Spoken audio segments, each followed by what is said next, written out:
the story of the House of Horrors. In January 2018, one of the daughters of the Turpin couple, Jordan Turpin, escaped from her home. She jumped out of a window and, once outside, called emergency services. At the time, the young girl, named Jordan, was 17 years old. What she told the operator was hard to believe, not only for the operator but also for the police who later responded to the call. The call lasted about 20 minutes. During this time, Jordan informed the operator about the violence and abuse she and her siblings had endured. She explained that there were 15 family members living in one house, 13 siblings and their 2 parents. She described how some of her siblings were chained, tied to their beds with chains that prevented them from bathing or eating, and how they lived in filth. She detailed various kinds of physical and psychological abuse they suffered. While the operator was speaking with her, they contacted the police so they could head to the location where Jordan was waiting. When the police finally arrived where the young girl was waiting, the first thing they noticed was that she didn't look 17 years old but much younger. Her voice also didn't match the age she claimed. It sounded like that of a child. She was quite disheveled and dirty. When trying to explain why she called and why she wanted them to come, her speech was not very coherent and was quite slow. The police initially thought she might have some disorder due to her appearance and manner of speaking. However, Jordan then showed them several photos on the same cell phone she used to call the operator. These photos showed the conditions inside her house, including her siblings chained to their beds. The police, without wasting more time, headed to the address Jordan provided. Upon arrival, they were immediately struck by the strong smell of urine and human waste. The house was littered with garbage bags in every room, including the living room and kitchen. In the children's room, they discovered 12 children, ranging from 3 to 29 years old, as Jordan had already escaped. Shockingly, one of them was chained to their bed. The police quickly realized they were dealing with a severe case of child abuse, far more profound and complex than they could have imagined, with some children having lived in these horrid conditions for decades. These children were the children of David and Louise Turpin, who had grown up in the small town of Princeton, Virginia. There, Louise, originally named Louise Robinette, lived with her parents and 2 younger sisters, Elizabeth and Teresa, in a humble, low-income household. Despite their quiet and shy demeanor, especially in front of their parents, the siblings were quite close. Louise, the eldest, behaved differently outside her home, often rebellious and using foul language. Raised in a Pentecostal family deeply involved in church activities, the girls were expected to adhere to strict behavioral standards, reflecting the religious values their father, a pastor, taught. They were prohibited from activities typical for other children, such as speaking ill, disobeying, or dressing in certain ways. More was expected from them, being the pastor's daughters. David, who lived about 9 kilometers away from Louise's home, was also deeply involved in the church. The families of David and Louise were close primarily because of their shared commitment to their faith. Louise and David had known each other since childhood, and their characters were largely defined by their religious involvement. Despite the affectionate relationship between the 2 families, Louise's father disapproved of her relationship with David, considering her too young for any romantic involvement. Contrarily, Louise's mother supported the relationship, even helping her daughter secretly meet David. David, perceived as a decent young man, was polite and dressed unusually for his age, often seen in suits and ties. He was active in school clubs, abstained from alcohol, and was notably introverted. After high school, he pursued a degree in computer engineering and graduated with high marks. David and Louise's relationship, kept secret due to her father's disapproval, was marked by their strong desire to be together. Realizing they could not continue under such circumstances, they decided to elope, setting in motion a series of events that would culminate in the discovery of the House of Horrors. One day, while Louise was in a high school class, David executed a daring plan. He disguised himself to appear older, donning a fake mustache, a hat, and a suit, and entered the high school. He successfully convinced the supervisor in charge of student welfare that he was a relative of Louise and managed to take her with him. Together, they left the school and embarked on a journey to Texas, ultimately arriving in Fort Worth. Their intention was to begin a new chapter of their lives together in this new location. However, their parents were obviously worried and angry about their disappearance. Particularly concerning was the issue of public perception, as it looked bad for a pastor's daughter to run off with someone without being married first. Louise's parents reported her disappearance to the police. 3 days later, the couple was found in Texas. Louise was brought back to her home because she was a minor. Upon their return, Louise's father somewhat acquiesced. He told them that if they truly wanted to be together, they must do so in accordance with their religious beliefs.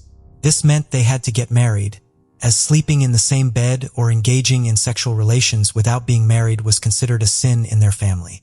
Being deeply in love, they agreed to follow her father's instructions. In 1985, when Louise was just 16 years old, they got married in a small ceremony. They continued to live in Virginia for a couple more years. 3 years after their wedding in 1988, they welcomed their first child, a girl.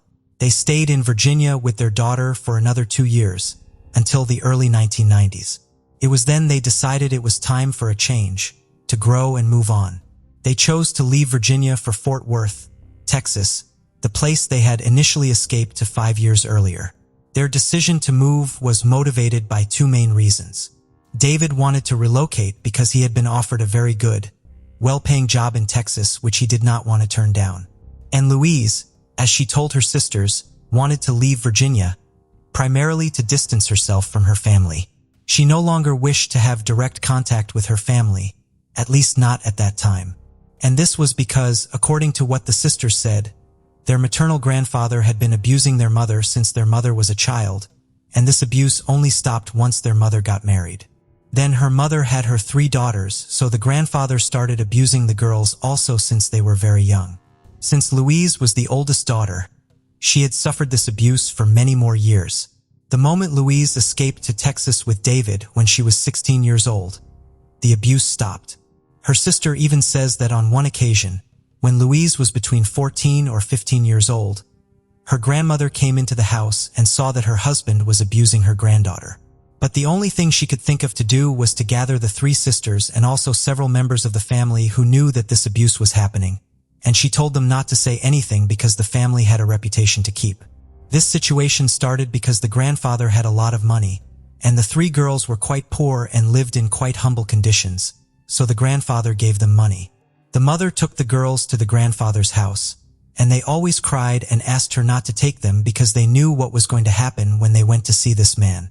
However, their mother told them she needed the money to buy food, shoes, and clothing, so she felt compelled to take them. She was also aware of what was happening, as she herself had been subjected to the same abuse by her father since she was a child. Louise's younger sister, Teresa, mentioned that their grandfather would place money in their hands while abusing them, then close their hands around it. This was his way of trying to compensate for his actions, at least in his mind. After giving them money, he would tell them not to cry because he had given them money, implying they had no reason to cry according to him. Once he finished, he would take them outside to the door or to the car where their mother was waiting, and they would see him giving money to their mother. Louise harbored deep resentment towards her family because many of them knew about the abuse but said nothing due to the grandfather's wealth. After Louise escaped to Texas, her 2 sisters who remained still suffered abuse from their grandfather for many more years. Once in Texas, Louise and David bought a house in a nice neighborhood. David was doing well financially, so they never had money problems. They often visited their families in Virginia. Initially, it was just Louise, David, and their daughter. A few years later, in 1992, they had their second child, a boy. Now they had a 4-year-old daughter and a newborn son. Louise's family thought that all her childhood suffering was somehow being compensated for with the family she was now building. She had a husband she claimed to love dearly, a daughter and a son, a nice house, money, and good cars. Her life seemed ideal in the eyes of her family in Virginia. Even David's family saw them as very generous with their money, not seeming to mind giving their family whatever they needed. When they couldn't visit Virginia, they paid for their families to visit them in Texas, covering flight, food, and all expenses. They even took them to Disneyland and Universal Studios and gave them cash if needed. Between 1992, when their second child was born, and 1996, they had 4 more children, totaling 6. Over the years, visits with their families decreased. What neither David's nor Louise's family knew was that in 1992, they had to declare bankruptcy. They were spending far more than what David, the sole earner, was making. Louise stayed home to care for the children. They had significant debts with various banks and credit card debts. Despite this, they continued having children. From 1994 to 1996, Louise and David believed in the idea that they should not stop having children until God willed it. They had always wanted a large family, which they were achieving. Their eldest daughter was the only one attending primary school at that time because of her age. However, she faced significant bullying at school due to her thin appearance and often being dirty or smelly. One of her classmates recalls an incident where the girl had a chocolate wrapper tied in her hair, which led to further mockery. Consequently, her parents decided to withdraw her from school and homeschool her. All subsequent children were homeschooled as well. By 1999, they had 7 children, and Louise's in-person contact with her family had become almost non-existent. The last time they were seen was in 1998. After that, there were only sporadic phone calls, which also diminished over time. The family was deeply in debt and couldn't afford their house payments, leading the bank to repossess the house. The new owner, upon entering, found a distressing scene. Feces on the walls, urine smell throughout the house, and scratches on the doors. Initially, he thought they might have had untrained pets, but never imagined that children were responsible for the damage. He took photos of the scene, which he kept for 20 years. In 2018, when the children's mistreatment was discovered, he provided these photos to the press. The family then moved to Rio Vista, Texas, a rural area with widely spaced homes. The property they moved to was large, about 15 acres, so their neighbors were not close. In Fort Worth, the children were not allowed outside, but in Rio Vista, it initially seemed like things would change. The children were allowed to play in the yard and even interact with a neighbor's daughter, though she never entered their house. The neighbor's daughter recalls them always playing together, engaging in typical children's activities. However, when the neighbor's mother tried to get to know the children, they responded strangely. Some were silent, others seemed fearful. She noticed their hands were very clean compared to the rest of their dirt-covered bodies, as if they had been playing in the dirt all day. One child commented that they were only allowed to wash their hands up to their wrists to conserve water. The neighbor thought this was odd but didn't give it much importance, considering their overall appearance and behavior unusual. After the neighbors started asking questions, she noticed the children were no longer allowed outside as frequently. Her daughter tried to visit them multiple times, but Louise eventually told her she could no longer play with her children or enter their property. Despite the girl's attempts to understand why, the door was never opened to her again. The neighbor recalls that in the window of that house, there was always a baby in a crib, and when she returned hours later, the baby was still there, crying continuously. It seemed as though no one had attended to or moved the baby for hours. This is when the neighbors started to notice that the children were no longer seen outside during the day. Despite the presence of many children in the house, there was complete silence throughout the day. However, at night, all the lights in the house would turn on, and sounds of the children could be heard from inside. Occasionally, the children were seen playing in the yard, but only during the night hours. 11 years after moving to that house in Rio Vista, in 2010, their eldest daughter escaped. She managed to run about 5 kilometers until she reached a dirt road, where she encountered a woman driving a truck. The woman stopped to see what was wrong with the girl, who appeared very agitated. She noticed that the girl was very thin, dirty, and struggled to speak clearly. The woman asked the girl several questions to gauge her awareness of time and space, like who the president was or the current year, but the girl had no knowledge of these things. Thinking the girl might have a mental condition, the woman convinced her to give her address so she could return her to her parents' house. During the ride, the girl kept asking how she could get a job, an apartment, and a car, reinforcing the woman's belief that she had some issues. The woman took her home, left her with her parents, and never reported the incident to the police. The girl had tried to escape because the situation in the Turpin house was horrible. In February 2007, the Turpin parents had moved 10 of their children into an isolated trailer on their property. David and Louise took the two youngest and left the rest of the children to fend for themselves, bringing groceries on a weekly basis but not enough to feed everybody. One of their daughters, Jodie Turpin, aged 6 years at the time, stated there was a lot of starving, and she had resorted to eating ketchup or mustard or ice. The kids were often shackled, strangled, and beaten for infractions such as playing in water by washing their hands above the wrists. They were also frequently left to lie in their own waste, unable to use a toilet while chained, and were allowed only one shower per year. Deprived of food, they were taunted by their parents with apple and pumpkin pies they could see and smell but never eat. Brand new toys in unopened packages were scattered around the putrid home. Then, in 2010, David lost his job again, forcing them to leave the house overnight as the bank repossessed it.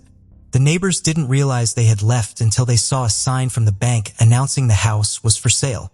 Out of curiosity, as they had never entered the house in 11 years, several neighbors went inside.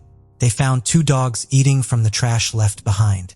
The house was filled with garbage, including children's chairs, beds, and mattresses covered in excrement and urine.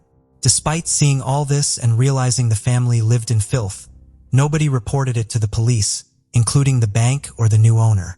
This could have been a significant alert as children should not live in such conditions, but no one took action.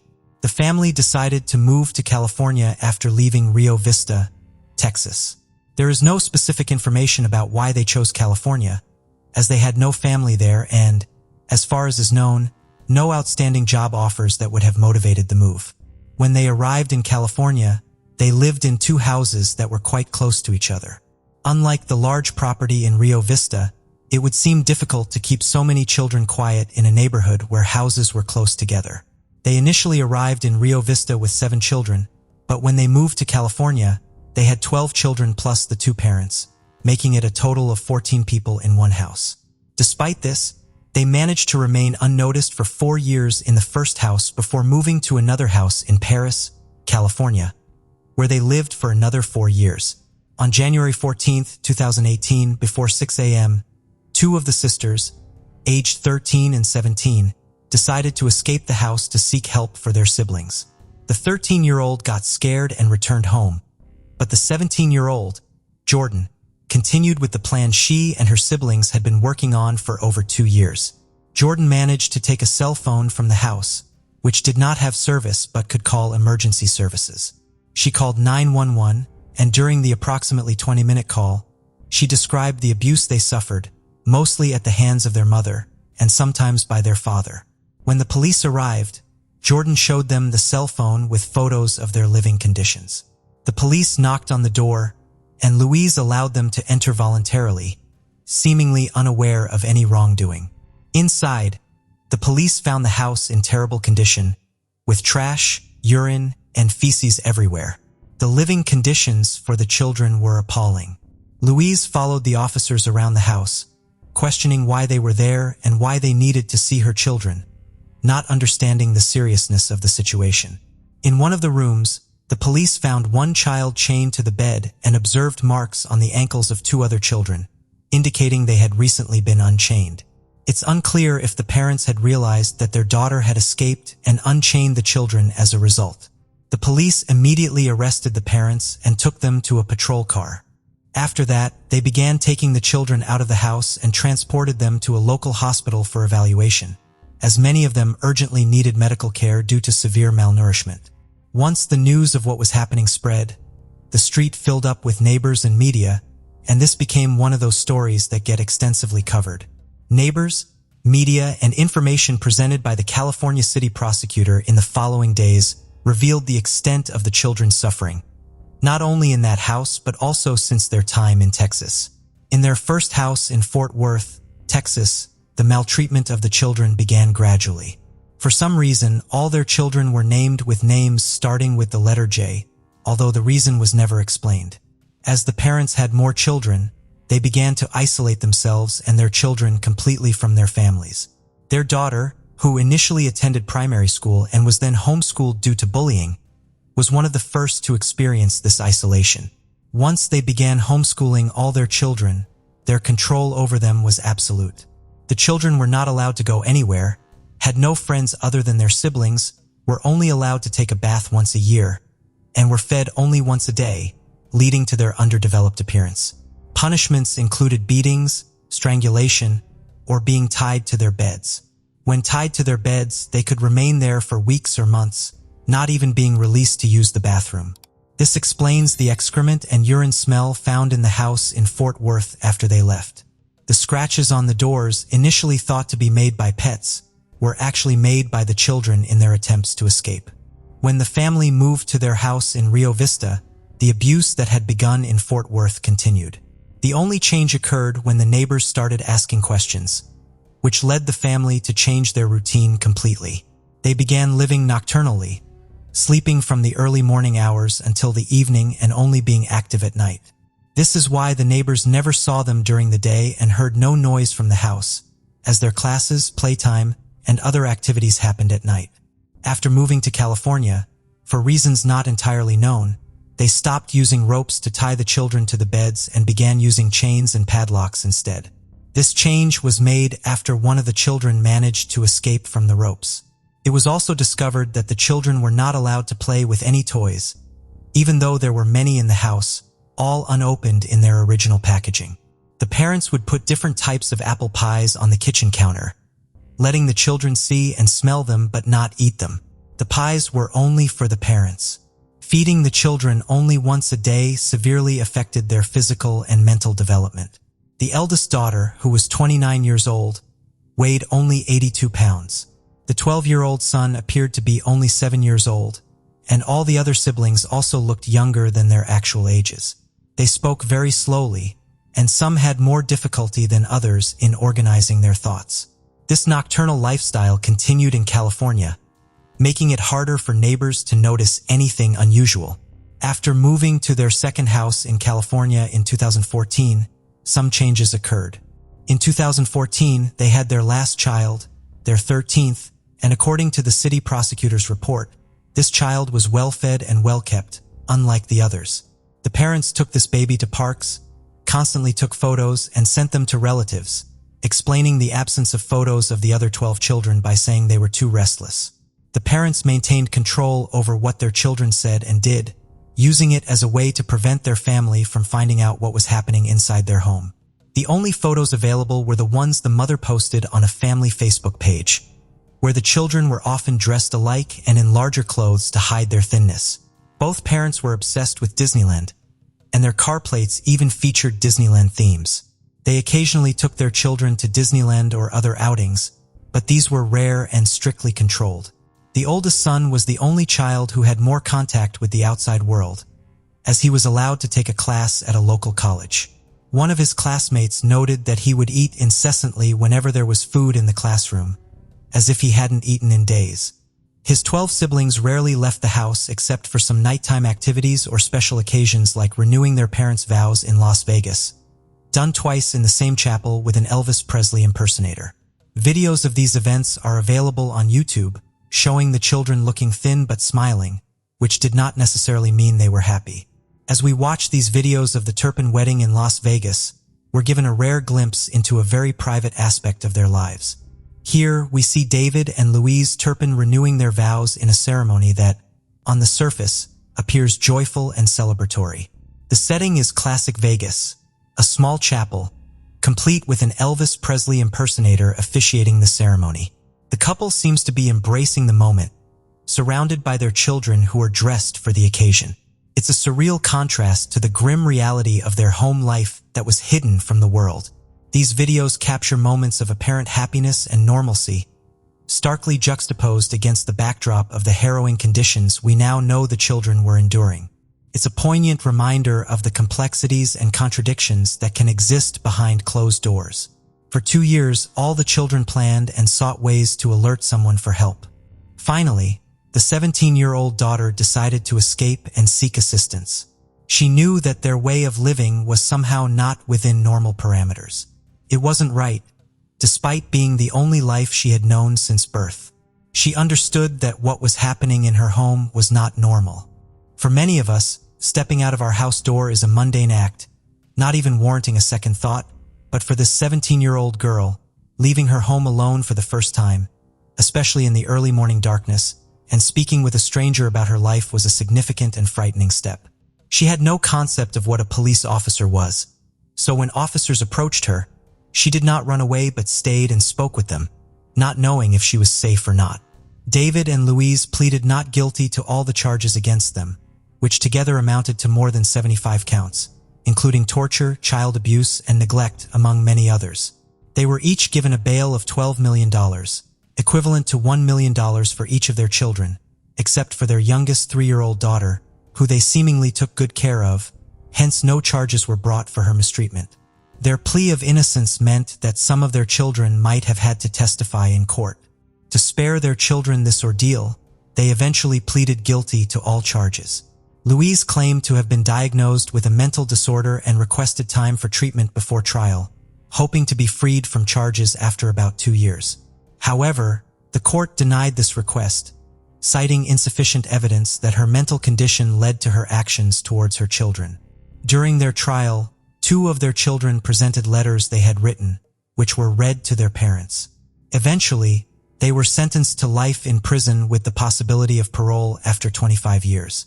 At the time of the trial's conclusion, they were not allowed any contact with their children, although the judge mentioned that this might change in the future, depending on the children's wishes. The children's adaptation to a normal day schedule was challenging, as they were used to sleeping during the day and being active at night. On March 19, 2018, about 2 months after they were hospitalized, all 7 adult children, aged between 18 and 29, were discharged and placed in an adapted house with separate living spaces to start adapting to independent adult life. The 6 youngest were placed in foster homes for potential adoption, and it was known until 2018 that Louise's siblings wished to adopt all of them, maintaining only telephone contact at that time. It was discovered, rather strangely, that Jordan, the daughter who called 911 and escaped through the window, had started uploading videos to YouTube in late 2017, a few months before her escape. In these videos, she sang songs she composed herself. She also opened an Instagram account, posting several photos where only her face was visible inside her house. All this was done while still living with her parents, and it was unclear how she managed to access the internet and learn to use it without her parents' knowledge. When the police arrived, she didn't know what a police officer was, and she was also unfamiliar with the concept of medication, raising questions about how she knew to use YouTube and Instagram. Neighbors and relatives were questioned as to why they didn't notice or say anything, and why the children didn't seek help during their outings to Disneyland or Las Vegas. A psychologist suggested that the children's social and emotional skills might have developed differently due to incorrect feeding and being confined all day. This might have made them perceive their situation as normal or not inherently wrong. It was challenging for neighbors to detect such abuse, especially without a reference point or the imagination that something like this could happen next door. Teresa, Louise's youngest sister, stated she would never forgive Louise and didn't want anything to do with her. Despite also being a victim of their maternal grandfather, Teresa maintained that she had never harmed her own children, who were well-fed and cared for. She couldn't understand or justify Louise's actions based on their shared traumatic childhood. When the children were removed from the house, hundreds of diaries written by them were found, one of the few outlets they had to express themselves. However, the details in these diaries were not made public, nor were the explicit photos presented during the trial, out of respect for the children and to avoid media sensationalism. The aim was to allow the children to have as normal a life as possible, without media pursuit or further invasion of privacy. Life after the sentencing proved difficult for the victims. Some of the Turpin children who ended up in foster homes faced further abuse. It was reported in October 2019 that 5 of the younger children were adopted by an abusive family who further tormented them. Allegations included hitting them in the face with sandals, pulling their hair, hitting them with a belt, and striking their heads. They were forced to eat excessively and then forced to eat their own vomit. And the foster father was accused of grabbing and fondling them and kissing them on the mouth. The foster family was arrested and charged with abusing multiple children in their care. Several of the older ones have shown signs of instability due to post-traumatic stress. An investigation for the ABC News magazine reported that some of the Turpin children are now neglected by Riverside County Social Services. Some are homeless, and none are authorized to use the hundreds of thousands of dollars donated to them. Jordan, the catalyst for their liberation and clearly the most initiative-driven, opened a TikTok account to receive donations to support her siblings. She declares herself a fighter and says that since her release, she has been navigating life like a rocket, trying to make up for lost time.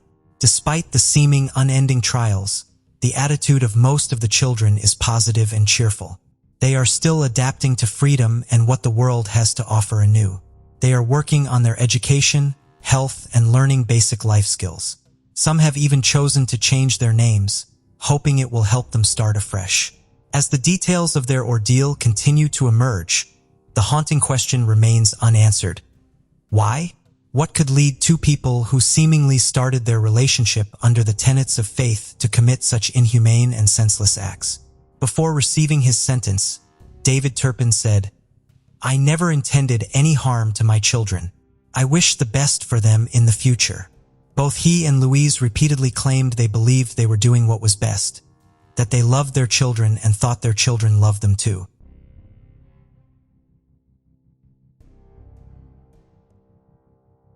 Star Palumbo. A lady was spotted strolling about a restricted area of the Reno-Tahoe International Airport in Reno, Nevada shortly after midnight on April 26, 2000, when airport police began hunting for her. He discovered her hiding behind a vehicle. She introduced herself as Tar Palumbo and stated that she was looking for her younger sister who was frantically running about the tarmac. He didn't think Star was telling the truth. According to the officer, she appeared to be hallucinating but did not constitute a threat. At 1:30 a.m., he dropped Star off at the neighboring Reno Hilton Hotel and Casino. Star was observed walking inside the hotel but did not check in. Palumbo was never seen or heard from after that. Star's automobile was discovered illegally parked at the airport the next day after she went missing. Her phone and pocketbook, which had $600, were both inside. 3 copies of emails she sent to the White House were also found. She feared the federal government was attempting to assassinate her. A sketch of a tied and gag lady meeting her description was also found inside the automobile. Furthermore, 2 books on how to alter one's identity were available. The image of a star was plastered over the state of Nevada. Detective Jenkins met with Linda Fields, a casino owner who claimed to have seen Star in her Alco, Nevada casino 8 months after she vanished. Star grew enraged, according to Linda, when she noticed a man staring at her through the bar window. Star sped away with another young lady. There haven't been any further sightings. The case of Star Palumbo's disappearance is still under investigation. What happened to her? Well, who is Star? Star, 25, was born and raised in Tucson, Arizona, where she lived with her family. In 1999, however, she chose to live with her grandmother in Reno, Nevada. Her life had taken a turn once she moved to Reno.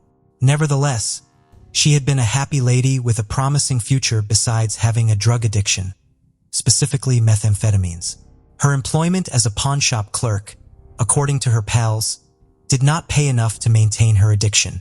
As a result, officials suspect she turned to prostitution as her phone book had multiple phone numbers of males. Every week, Star and her mother, Gail, spoke on the phone. Gail noted that her daughter appeared nervous during their previous phone chat on April 25th. Star believed she was being followed and that her phone had been tapped. She feared for her safety and wanted to return to Arizona. Even though officials could never authenticate the encounter, the lady says she met her daughter, Star, in December 2000, 8 months after she vanished. Linda Fields was the owner of the Silver Dollar Casino in Elko, Nevada, which is roughly 4 hours south of Reno. She said, "One day at the pub, a woman named Star approached me.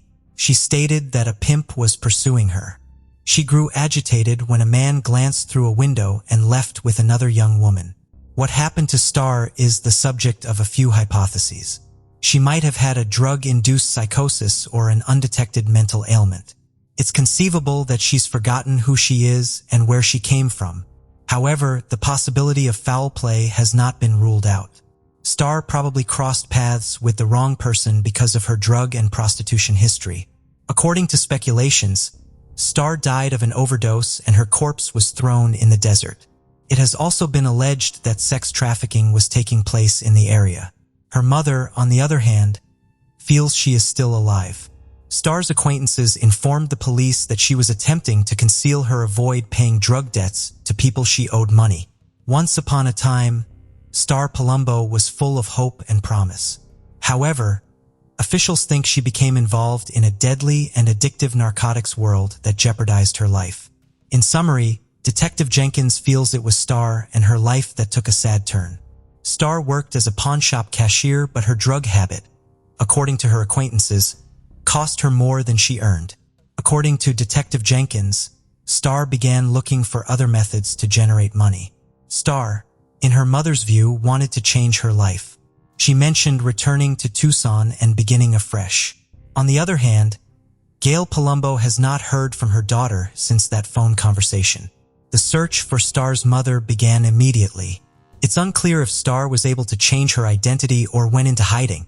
It's also unclear whether the people she owes money to are suspects. In reality, have you ever come across such instances around you? Although, of course, not every case remains a cold case. But if a case remains to be a cold case, it might have mysterious happenings. What do you all think about these cold cases? Are they both still alive? Will some special agents or detectives open these mysteries and solve them?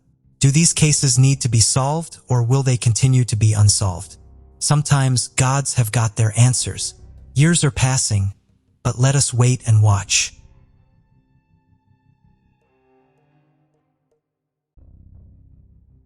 The mystery of a missing Las Vegas girl appears to be unanswered 23 years later. Carla Rodriguez is her name. Carla Rodriguez, who was 7 years old, enjoyed riding her bike, playing, and skipping school on the day she went missing. She did just that on October 20th, 1999. Carla vanished in 1999, and police in Las Vegas were not alerted for more than 12 hours. The 7-year-old child was frequently seen wandering the streets of our central Las Vegas neighborhood alone, and her family felt she was secure. Carla was last seen on October 20th, 1999, and no one has seen her since, according to the Metropolitan Police Department. After Rodriguez was last seen alone playing in the area with her bike, the brown-haired child with a gap-toothed smile vanished from her neighborhood in the shadows of what was then known as Stratosphere near St. Louis Avenue and Maryland Parkway. The case is still unresolved after 20 years. Dan Long and Terry Miller, cold case homicide detectives, took over the investigation 2 years ago and are now approaching it with new eyes. Any information, no matter how tiny, is appreciated, Long said on a fine day as he sat at Metro headquarters with other law enforcement authorities who have collaborated to find Carla. Carla was meant to attend an English language lesson at Park Elementary School on October 20th, 1999. As per Metro, few ladies were 16 years old, 14 years old, and 20 years old when they vanished between 2002 and February 2004. Metro detectives get between 13,000 new missing person cases every year. Some of the incidents involve serious misunderstandings between family and friends. Others feature grown-ups who sought to vanish and start afresh somewhere new for various reasons. Runaways or youngsters kidnapped by a parent during a custody struggle are examples of juvenile instances. Carla's mother was previously assumed to be walking her part of the way to school. But Long detectives said one fine day that he's not sure if Carla's mother walked her. Carla didn't show up for a class that day, and her movements for the following 12 hours remain unclear.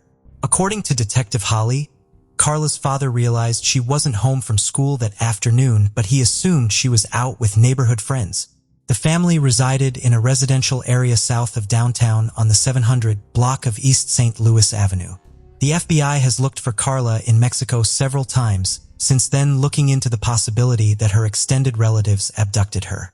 Carla's case is one of around 200 cold cases that detectives in the missing persons detail are still looking into, hoping to find a lead that may help them solve the case.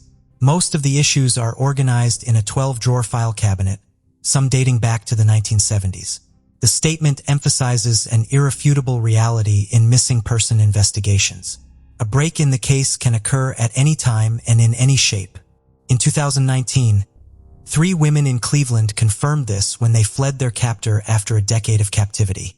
People worldwide were interested in the story as they cheered for the discovery of Amanda Berry, Gina Dawes, and Michelle Knight and sought to figure out how they stayed unnoticed for so long in the Cleveland mansion. Lowry said it could have been difficult for Carlos Torre to reach a national audience because of the circumstances of her abduction and the suspicion thrown at her parents during a phone conversation in early October. However, he said that getting media attention for the loss of a Hispanic youngster is much more difficult. Have you ever seen a face similar to Carlos?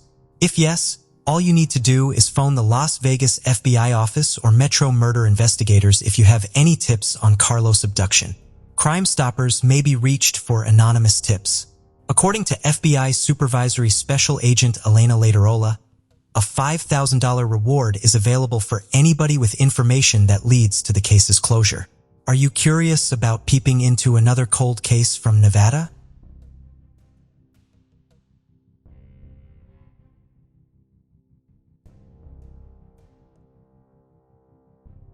Chris Kremers and Liz and Fromm were best friends, fellow students, and roommates from Amersfoort in the Netherlands. Liz and Fromm was a positive, intelligent, and passionate young woman. She was a keen volleyball player and loved the outdoor life.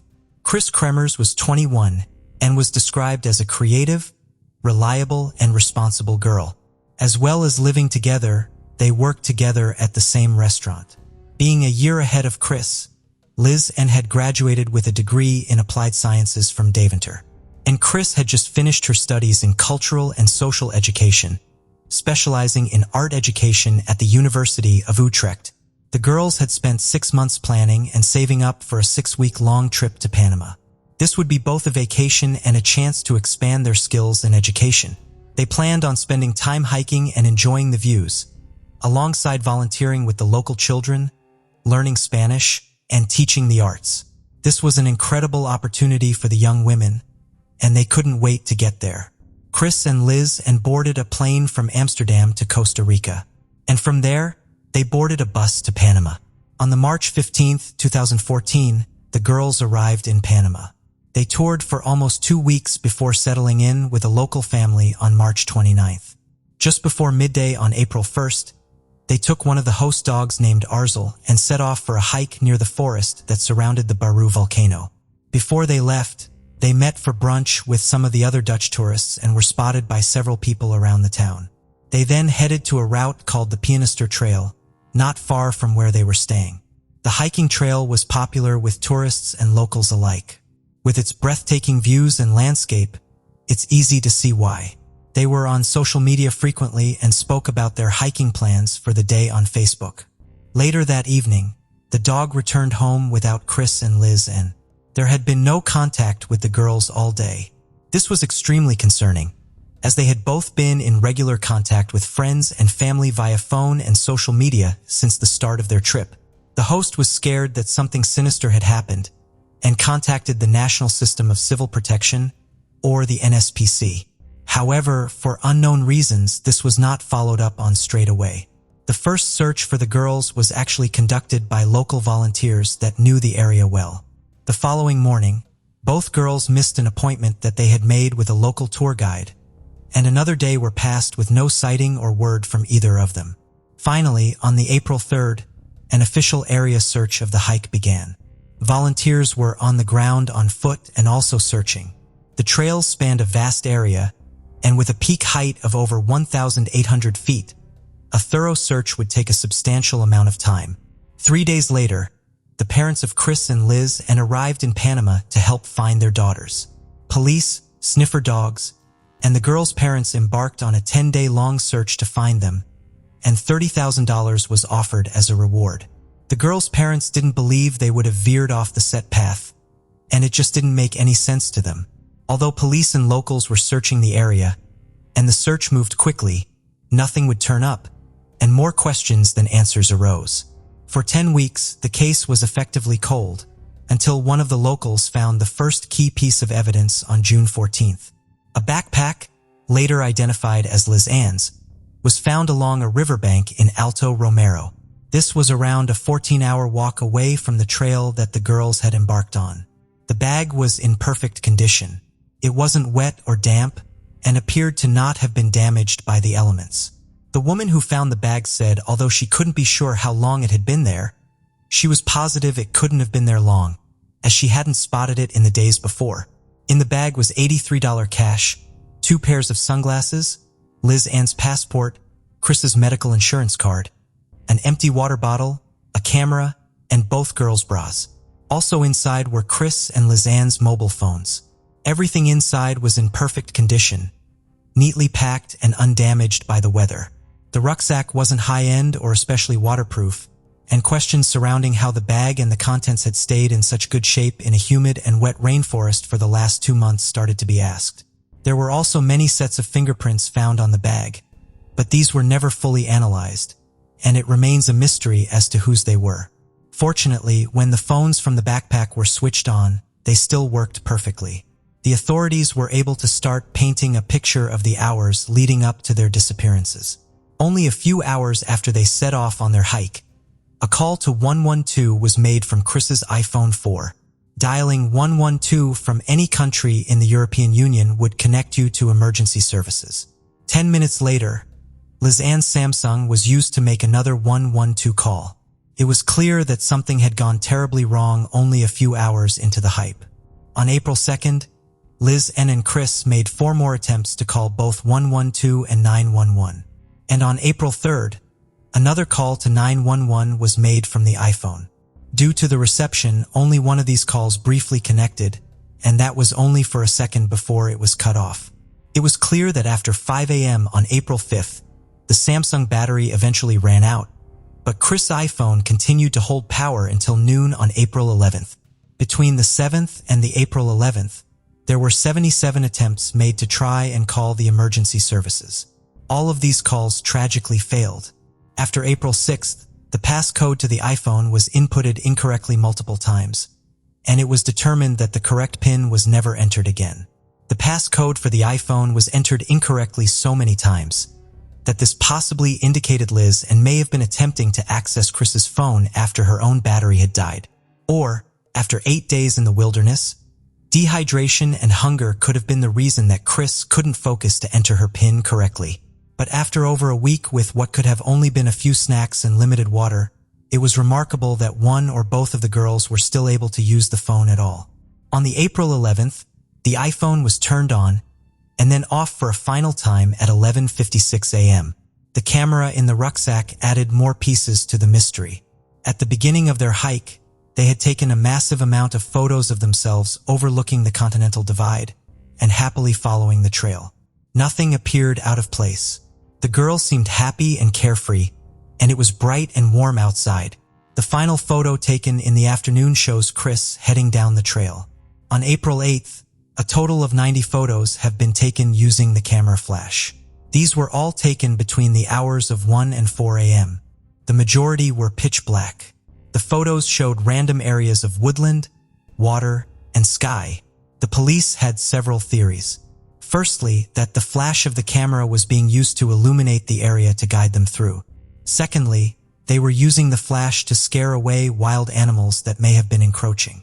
Thirdly, either both or one of the women could have possibly been attempting to take photographs of distinctive parts of the forest to help lead someone to them if the phone was found. One of the images showed what appeared to be either plastic bags or wrappers stuck on some sticks on a large rock. Another photo showed what appeared to be a mirror on the ground.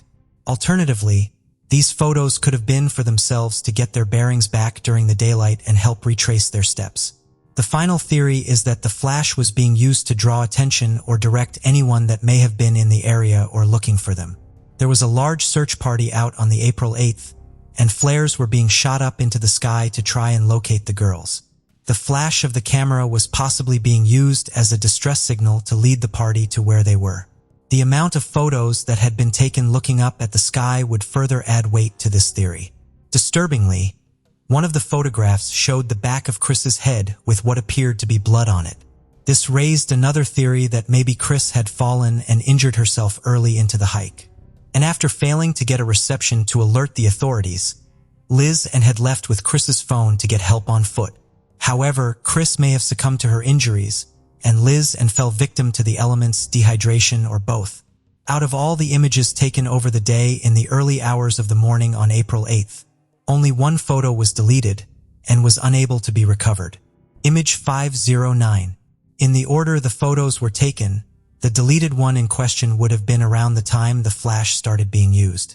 It will never be known what this image was and why it was deleted, but it is possible that this photo could have been one of the keys to solving the case.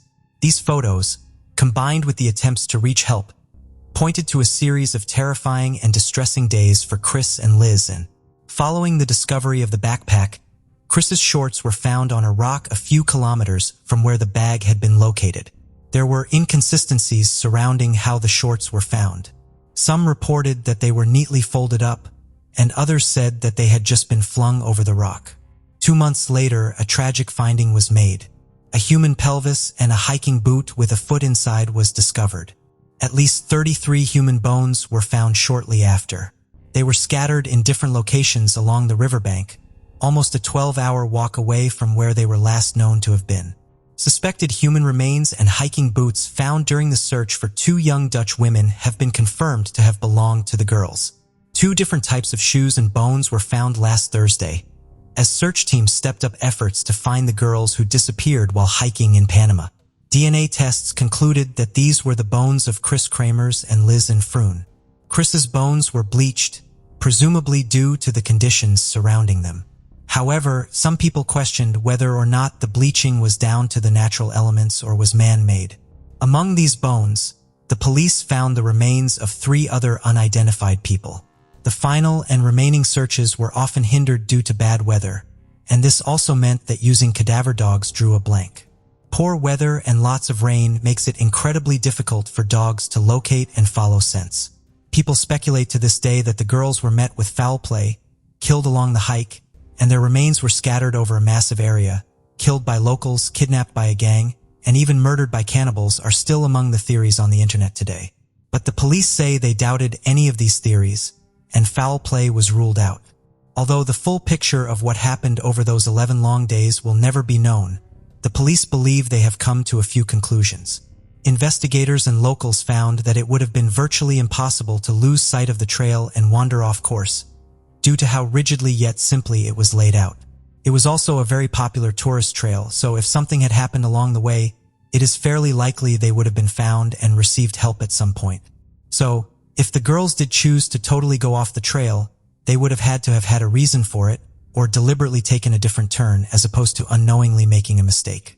One part of the trail, however, was seen as a potentially hazardous spot, and if you leant over too far, there was a chance for someone to slip and fall over 40 meters into the riverbank below. If you followed that same river along, this was actually where a lot of the girls' bones were discovered. A local knew the trail well and identified this area as somewhere that would have been almost impossible to get back out of, should someone have fallen into it. Speculations that they had fallen into the river caliber were squashed by the Cream's family lawyer, Enrique Orocha. With no damage to the bones and the low levels of water in the river at the time they disappeared, he claimed that this just didn't stack up. A Panamanian forensic anthropologist said of the girls' remains, "There are no discernible scratches of any kind on the bones. There are no marks on the bones at all." The investigating officials would come under fire for how the case was conducted. People wanted to know why it hadn't been investigated sooner, and why certain things hadn't been analyzed for DNA or fingerprints. It will never be known what happened during those 11 harrowing and traumatizing days, but it is obvious that the girls fought tirelessly to save themselves and get help. Chris Kramers and Liz Froon had clearly battled incredibly hard, and had seemingly strategized as best they knew how. Their family and friends still search for answers, and have never given up hope that they might one day find out what happened to Chris and Liz and on the Penister Trail in Panama. Hannah Claire Foster was born on August 31st, 1985. She lived in Southampton, England with her parents, Hilary and Trevor, and her younger sister, Sarah. Hannah was a hardworking and high-achieving 17-year-old. She was completing her A-levels and was preparing to study medicine at university. Her ambition was always to be a doctor, and her teachers described her as a gifted and straight a student that could have excelled in anything she put her mind to. Happy, smiling, and sociable, Hannah was popular amongst her peers and had a bright and promising future ahead of her. Friday, March 2003. Hannah had made evening plans with her friend Helen to go out for some drinks in Southampton. After they finished their night at a bar called The Hobbit, they left together and were spotted on CCTV just before 10:45 walking down the high street. Hannah walked Helen to the bus stop, waited until she got onto the bus, said her goodbyes, and carried on walking. Hannah's house was only half a mile away, so she continued on. At around 5 a.m. and with Hannah still not home, her parents sent her a message. She always let her parents know if she had planned on staying out later than expected, or if she was staying at a friend's house. And with nothing to confirm either of these were the case, her parents were deeply concerned. By mid-morning and with still no response, her father made the call to the police. With this being so out of character, the police acted quickly, and their first point of call was to look into Hannah's phone. Fortunately, her phone was still on and emitting a signal. Every time her phone got a text or call from her parents, it pinged off several different locations, and the police began to piece together where she might be.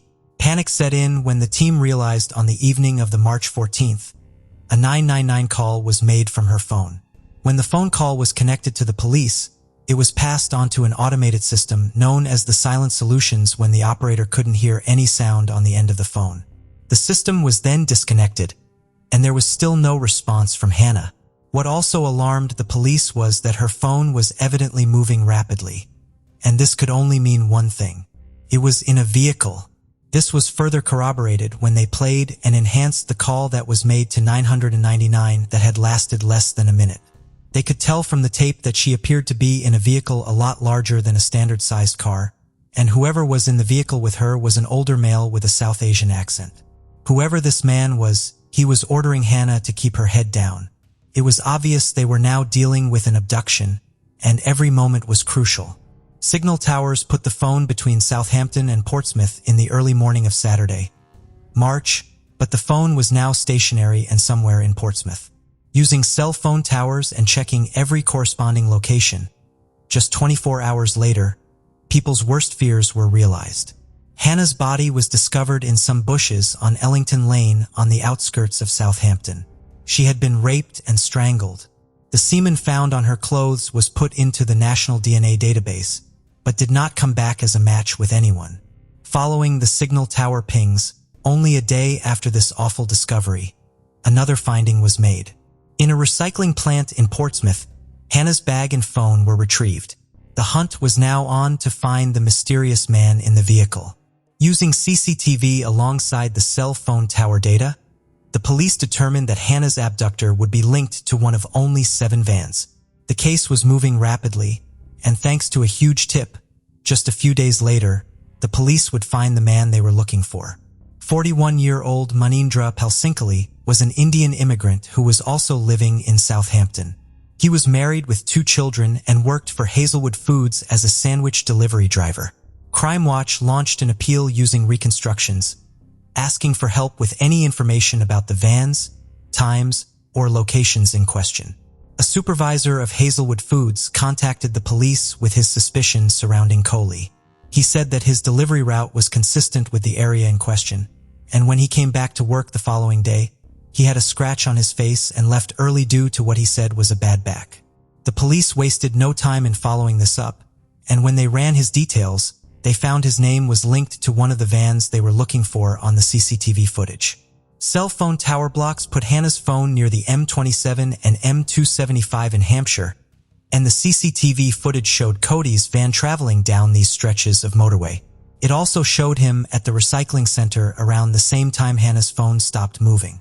When they located and seized his van at his place of work and inspected it, they found blood and semen in the back, both of which matched what was found on Hannah's clothes. Melinda Palsinkali had gone from being a person of interest to the only suspect. On March 18th, the police's case took a massive blow. They arrived at Cody's address to arrest him, but found the house completely empty of everyone and everything. Cody had left the UK and traveled from Heathrow to Delhi. Coley's wife told the police he had flown out to see his dying mother and did not know when he planned on returning. Little did the police know, this was set in motion a 5-year-long battle to bring Hannah's killer to justice. For just over a year, the case stood at a standstill. Indian police services weren't able to make Hannah's case a priority, and the coverage in the media was sparse and short-lived. The police wondered if Coley's immediate family might be hiding him somewhere and supporting him financially. That theory quickly faded when Coley's own father told the media that if his son had committed these crimes, he needed to face the consequences. He assured the media he would never protect him. In February, Hannah's parents, Hillary and Trevor, took matters into their own hands and made the 4,000-mile trip to Chandigarh, India, to put Hannah's case on the map and locate Maneen Dapal's sinkhole. Their heartfelt appeals would reach the ears, eyes, and hearts of over 1 billion people. During the 10 days they were there, they started a telephone hotline for anyone with information about Coley and made an abundance of press conferences. Hannah's case was now firmly in the public eye, and a reward of 5 million rupees was offered to anyone that could help find Coley. And by this time, everyone was looking for him. A taxi driver saw Coley's face in the paper and reported to police that he had been in his cab. He told him that he was on holiday from the UK, that he worked as a delivery driver, and his name was Mike. He had formed an entirely new identity and had even married another woman despite it being bigamous. In a televised interview on July 28, 2004, Coley confessed. He said he had been drinking heavily the night he abducted Hannah, and when he saw her walking down the street, he grabbed her as she went past his van. After he carried out a horrific attack on her, he said he had no choice but to kill her as she wouldn't promise to not report him. As quickly as he'd made it, he would retract this statement and claim he was forced to say it. He was held in custody in New Delhi, and the next 3 years were long and arduous. Hannah's grieving family waited on news of Coley's extradition to the UK so that justice could finally be served. In New Delhi, the case underwent 100 court proceedings and was appealed 35 times. 3 years later, in February, the call was finally made to extradite him to the UK. And as soon as Cody touched down at Heathrow Airport on the July 28th, he was arrested and charged with kidnap, false imprisonment, rape, murder, and perverting the course of justice. But the trial would not prove simple. Despite the evidence against him, including his own admission, Coley pleaded not guilty, forcing Hannah's family to relive the horrors of the case. The trial began in October 2008 at Winchester Crown Court. He would later change the statement and claim he was forced to rape and kill Hannah because a gang of criminals made him do it. These protests of innocence would prove futile, and he was found guilty on all charges. He was sentenced to life in prison with a minimum term of 24 years. Despite Cody's relentless attempt to cover up his crimes, creating a new identity and life in another country, and his attempts to pervert the course of justice, the truth eventually caught up with him. Thanks to the tireless work of the police in both the UK and India, and the incredible battle that the Foster family fought for Hannah, justice was finally served. Paige Doherty was born on April 17, 2000 and lived in Clydebank, Scotland. She had a great relationship with her family and lived with her mom Pamela, stepfather Andy, and her 3 siblings. She was especially close to her mother, and Pamela said Paige was her best friend. Although only 4'8", she was a feisty teenager. She was a talented dancer, and her teachers described her as having a great, sharp sense of humor. She hoped one day to have her own beauty salon. Friday, March 2016. Paige left home for a sleepover at her friend's house. The following morning, she headed to her part-time job at a hair salon around 12 miles away in Kirkintilloch. This job was an exciting step for her. She loved anything hair, makeup, and fashion, and was always enjoying changing and playing with her looks. She always caught the same bus from East Barn Street, and as she started early, she would normally make a stop on the way to grab some breakfast. At around midday, her boyfriend Dylan became concerned as he hadn't heard from Paige all morning. Paige was always near or on her phone and social media, and she never ignored messages for a long period of time.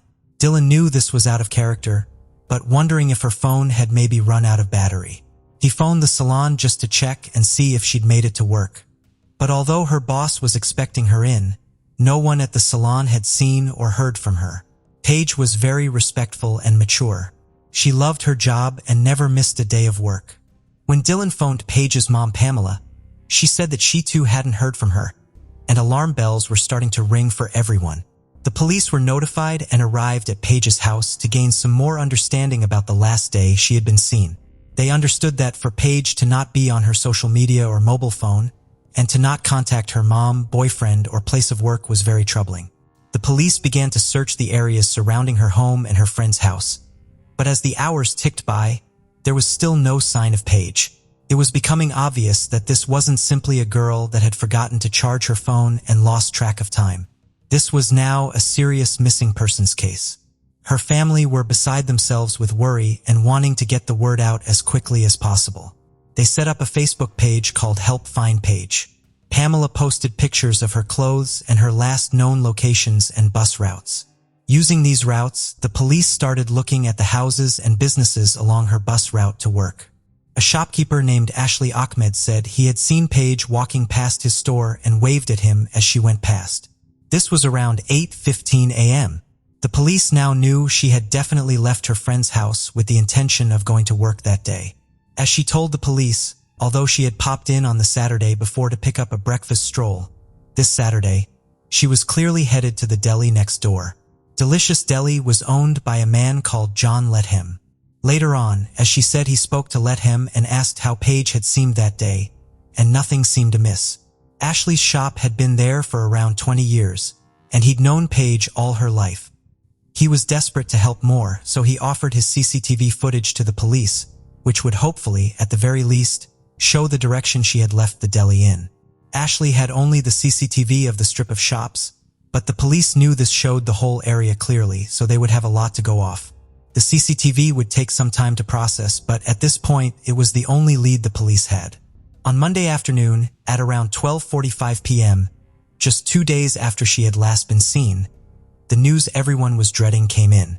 Paige's body had been found at the side of Great Western Road in some woodland. Her mother would talk of her gut instinct and how she knew on the Saturday night that something bad had happened and was preparing herself for the worst.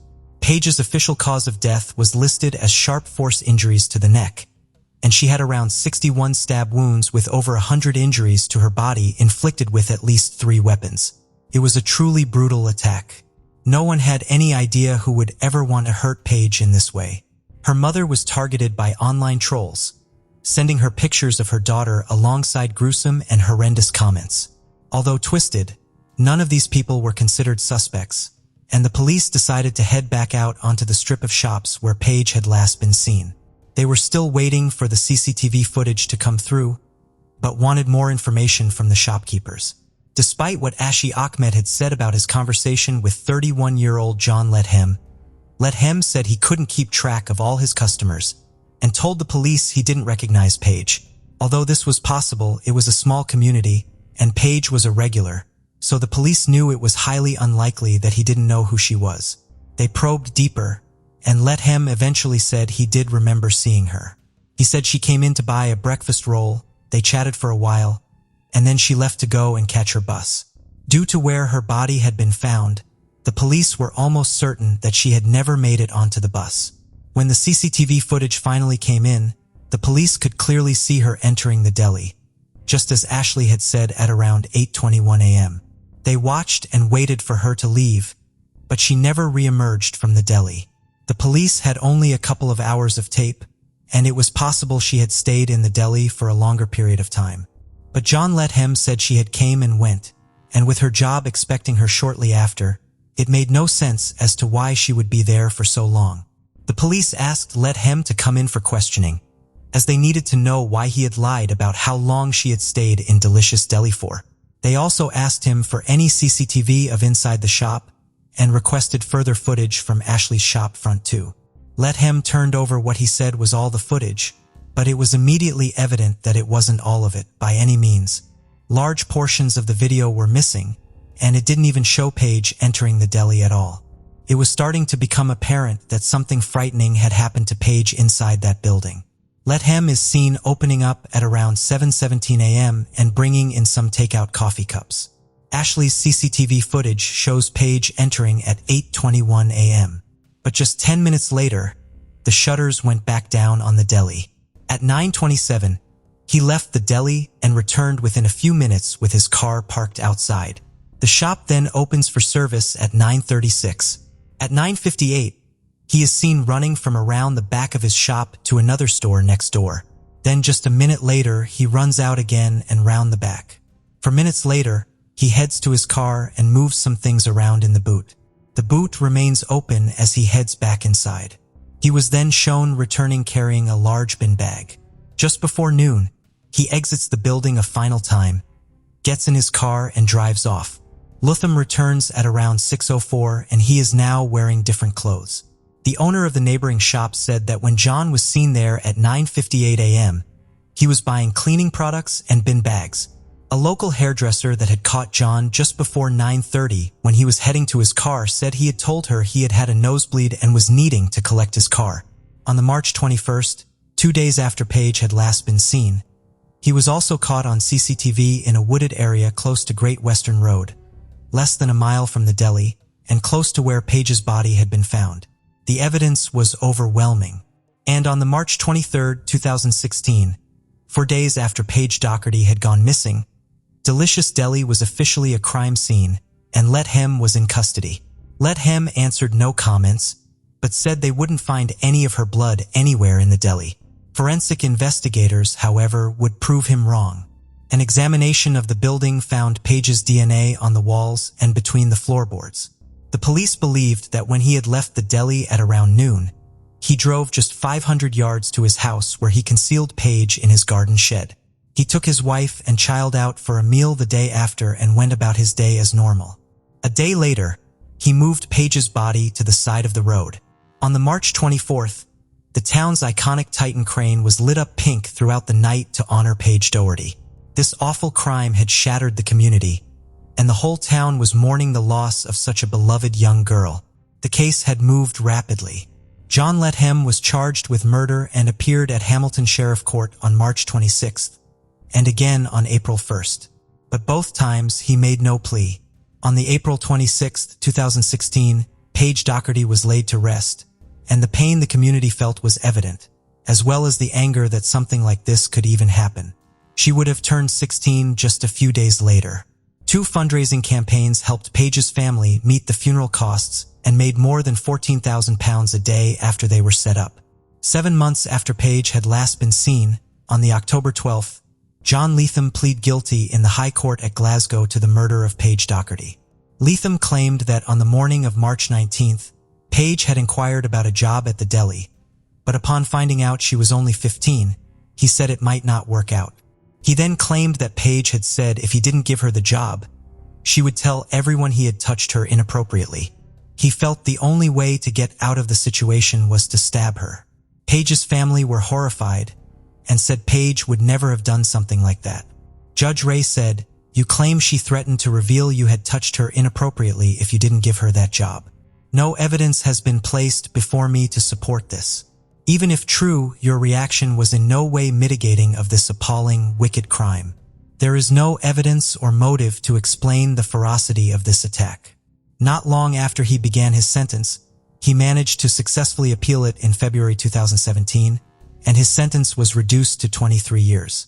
On the second anniversary of her death, Western Bartonshire Council paid tribute to Paige and every other victim of violence by lighting up the Titan crane in red. Paige's mother Pamela joined forces with Kevin Woodburn.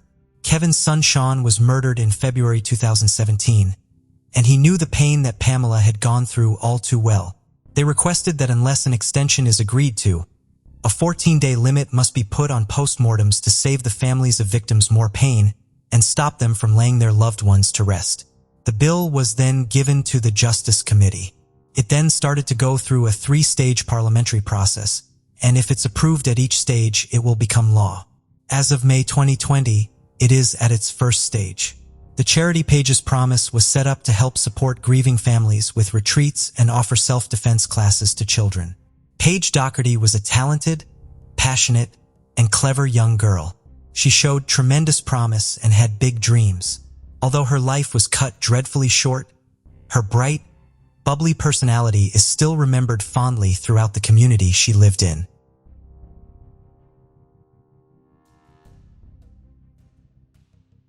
Most criminals keep their misdeeds hidden, but the Zodiac Killer, as he called himself, was different from such criminals. He terrorized San Francisco with his murder spree from 1968 to 1969, teasing the cops with coded messages to the local newspaper. Although he claimed to have killed 37 people, he was directly linked to at least 5 murders. I like killing people because it's so much fun. It's more fun than killing wild game in the forest because man is the most dangerous animal of all. To kill someone gives me the most thrilling experience, claimed the Zodiac Killer in one of his letters. San Francisco's Zodiac Killer is one of the most infamous and most elusive serial killers of all time. He actually gave himself the title Zodiac in the cryptic letters he sent to the press during his murder spree. The letter often began with, "This is the Zodiac speaking," and contained various cryptograms and taunts alluding to his planned murders. But who is the Zodiac Killer really? How did he murder his victims? And why is he so hard to catch? Can you even imagine what level of insanity this killer must be operating from? If you can't, let us in this video take you through the story of the Zodiac Killer. The story of the Zodiac Killer appears to have begun on the night of Friday, December 20th, 1968. Betty Lou Jensen, just 16 years old, headed out for her first date. She was with David Arthur Faraday, a 17-year-old, who was a top student and a varsity wrestler. They ended up parked just off Lake Herman Road, also known as the Lover's Lane in Vallejo, California. Sometime between 11:10 and 11:15 p.m., they were attacked. The killer put his gun to the boy's head and pulled the trigger, killing him while he was still in the car. Betty exited the vehicle, but the killer shot her in the back 5 times as she tried to run away. Jensen died of 5 gunshot wounds to her back at the scene, while Faraday died of a bullet wound to the head while he was being taken to the hospital. Minutes after midnight, as July 4th, 1969 turned into July 5th, the crimes continued with an attack on a man and woman at another Lover's Lane in Vallejo Blue Rock Springs golf course. This time, the man survived and offered a description of his attacker. There were also strange details surrounding the episode that may provide further clues as to the identity of the killer. The victims were Darlene Ferrin, age 22, and Michael Mageau, age 19. Darlene was married to Dean Ferrin, her second husband, and had a baby girl. So, her presence at a Lover's Lane with Mageau required some explanation. Investigators learned that shortly before midnight, Darlene told her babysitters that she needed to buy fireworks for a party she was having that night. She asked the babysitters if they could stay until 12:15 a.m. So, whatever she was up to, she didn't expect it to take long. Indeed, fireworks were readily available, sold at booths all over town. She picked up Michael Mageau, who noticed that they were being followed when Darlene pulled away from his house. Darlene drove faster and a chase ensued. The chase ended when Darlene hit a log at the golf course, causing her car to stall. Whoever was pursuing them parked behind and to the left of Darlene's car, but then quickly drove off again. Any sense of relief was temporary as the car returned 5 minutes later, parked the way it had before, and left the lights on. The driver shined a bright light in the faces of Darlene and Michael. The man got out of the car and approached them. The light went out. Michael thought it was a policeman. The two of them went for their wallets to get their IDs out. The man came to the passenger's side, shined his flashlight in Michael's face again, and then began shooting. He began hitting and shooting Michael, but did far more damage to Darlene, who was hit 9 times. When the shooter returned to his car, Michael got a good look at him, but he also saw the man returning. The man fired another 2 shots at each of the victims. The golf course caretaker heard the gunshots around midnight, but the police didn't take his report seriously, thinking he heard only 4th of July firecrackers. 3 teenagers found a victim soon thereafter. When one of the teens called the police to report the shooting, the police realized they had made a serious mistake in not responding to the previous call as quickly as possible. They arrived too late to catch the killer, but they were in time to save Michael's life. There doesn't seem to be much rhyme or reason behind the killings, which made them all scarier. It seemed that the killer may have held a grudge against couples or lovers' points in particular. Investigators learned that Darlene went on dates with quite a few men, including policemen from the sheriff's office, despite being married. Thus, jealousy issues may have produced a long list of suspects. But a phone call made things more complex. The call was received by the Vallejo Police Department switchboard at 12:40 a.m., just 2 minutes after Darlene was declared dead. The call consisted of a man saying, "I want to report a double murder. If you go 1 mile east on Columbus Parkway to the public park, you will find kids in a brown car. They were shot with a 9mm Luger. I also killed those kids last year. Goodbye." In September 1969, the Zodiac changed up his modus operandi. He once again targeted a young college-age couple, Brian Hartnell and Cecilia Shefford, who were simply enjoying a picnic at Lake Berryessa. However, instead of simply shooting them, he made Cecilia tie up Brian before tying her up. Then he drew a knife and stabbed them both repeatedly. Miraculously, Brian managed to survive despite 8 stab wounds to the back. The final confirmed Zodiac victim was a taxi driver named Paul Stein who was shot in the head by a passenger. 3 days after Paul Stein's murder, the San Francisco Chronicle received a letter from the Zodiac claiming responsibility for the crime. At the end of the letter, the killer suggested he was going to shoot out a tire of a school bus and pick off the kiddies as they come bouncing out.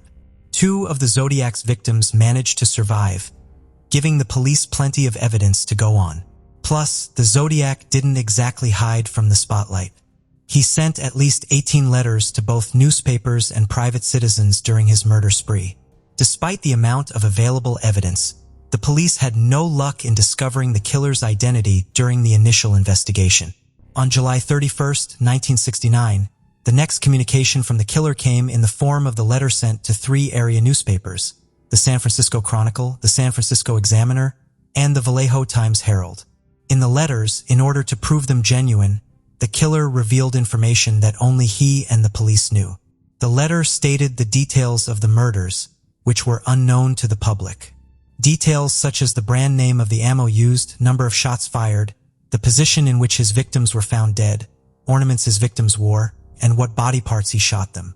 In the letters, the killer asked the editorials to print his ciphers on the front page of the respective papers. He also warned that if his ciphers were not printed by Friday, August 1, 1969, he would go on a killing rampage. He said he will cruise around all weekend killing lone people in the night and then move on to kill again until he ends up killing a dozen people over the weekend. In lieu of a signature, the killer drew a symbol. Investigators, both professional and amateur, have found a great many interpretations of what the symbol represents. What does it make you guys think of? The other newspapers received similar letters. Each of the 3 letters was accompanied by a distinct cipher. On August 7, 1969, the killer sent the next preceding letters, which were 3 pages long. It was the first time in which he referred to himself as the Zodiac. The letters began with the infamous introduction. "This is the Zodiac speaking. By the way, are the police having a good time with the coat? If not, tell them to cheer up. When they do crack it, they will have me," said the Zodiac, beginning the contents of his letter. Little did he know that the police had already cracked the code, but were still unable to get hold of the Zodiac Killer. In the letter, he gave further details about his killing of the couple on July 4, 1969. He said that he did not open the car door. The window was rolled down already. He missed his first shot at the man sitting in the car. The man ended up on the back seat, then the floor in the back, thrashing out very violently with his legs. That's how he shot him in the knee. He claimed that later, he drove away slowly so as not to draw attention to his car. He also let his disappointment out and claimed that he was not happy to see that he did not get front page coverage the last time he had sent letters. The Zodiac Killer had expected that he would continue this game of chase and run with the police cleverly, and that his ciphers would not ever be deciphered. Maybe the Zodiac had this notion that he was too smart and intelligent for the law enforcement, or in fact this whole human race. The ciphertexts were made available to the NSA, CIA, and FBI, but it was a pair of amateurs who saw ciphers in a newspaper article and cracked them. Donald Harden, a high school history and economics teacher, began working on the ciphers and was later joined by his wife, Betty Harden, who had no previous experience with cryptology. If you think you are smarter than the Zodiac Killer, you might want to pause the video here and try to decipher the code. But be warned that this is difficult, but if you are clever enough, you might be able to beat the husband and wife decipherment of 20 hours. The Hardens' work was complicated, but with the presence of some minor errors, they were able to decipher one of his other letters, which shocked the law enforcement and made them rethink their experience in dealing with insanity. I like killing people because it's so much fun. It's more fun than killing wild game in the forest because man is the most dangerous animal of all. To kill something gives me the most thrilling experience. It's even better than getting your rocks off with a girl. The best part of it is that when I die, I will be reborn in paradise and all the people I have killed will become my slaves. I will not give you my name because you will try to slow down or atop my collecting of slaves for my afterlife, said the Zodiac Killer's letter. The Zodiac Killer continued to kill and leave police with frustrating evidence, coded messages, anonymous phone calls, the cross circle scribbled on victims' automobiles, sending over blood-stained clothing and testimonies from survivors. But it appeared to be one of the toughest tasks to catch him. There are more Zodiac communications that were deemed to be genuine, but there were no more ciphers received after January 29, 1974. It's worth noting that a long gap between letters suggested that the killer may have been in custody for lesser charges. Nothing was received from the killer between his letters of March 22, 1971 and January 29, 1974. The killer claimed in one of his letters that he had gone ahead and killed a total of 37 people, but the authorities believed it was pure fiction. None of the letters provided any evidence of Zodiac killing anyone after Stein. Some of the victims he claimed were really killed, but he failed to provide any evidence that he had anything to do with the murders. He had no knowledge of these killings that couldn't be found in newspaper accounts. In March 2004, the police marked the case as inactive, then reopened it again in 2008, but to no avail. Inspired by the success of the DNA investigation in the decades-old Golden State Killer case, the police renewed their investigation efforts at the end of 2018. They said that DNA technology has finally evolved enough to give the police and the victims' families new hope. Further, they added that there's a chance something could be extracted from the DNA samples which were not considered viable before. For example, the flaps of envelopes or stamps that might have been licked by the Zodiac Killer.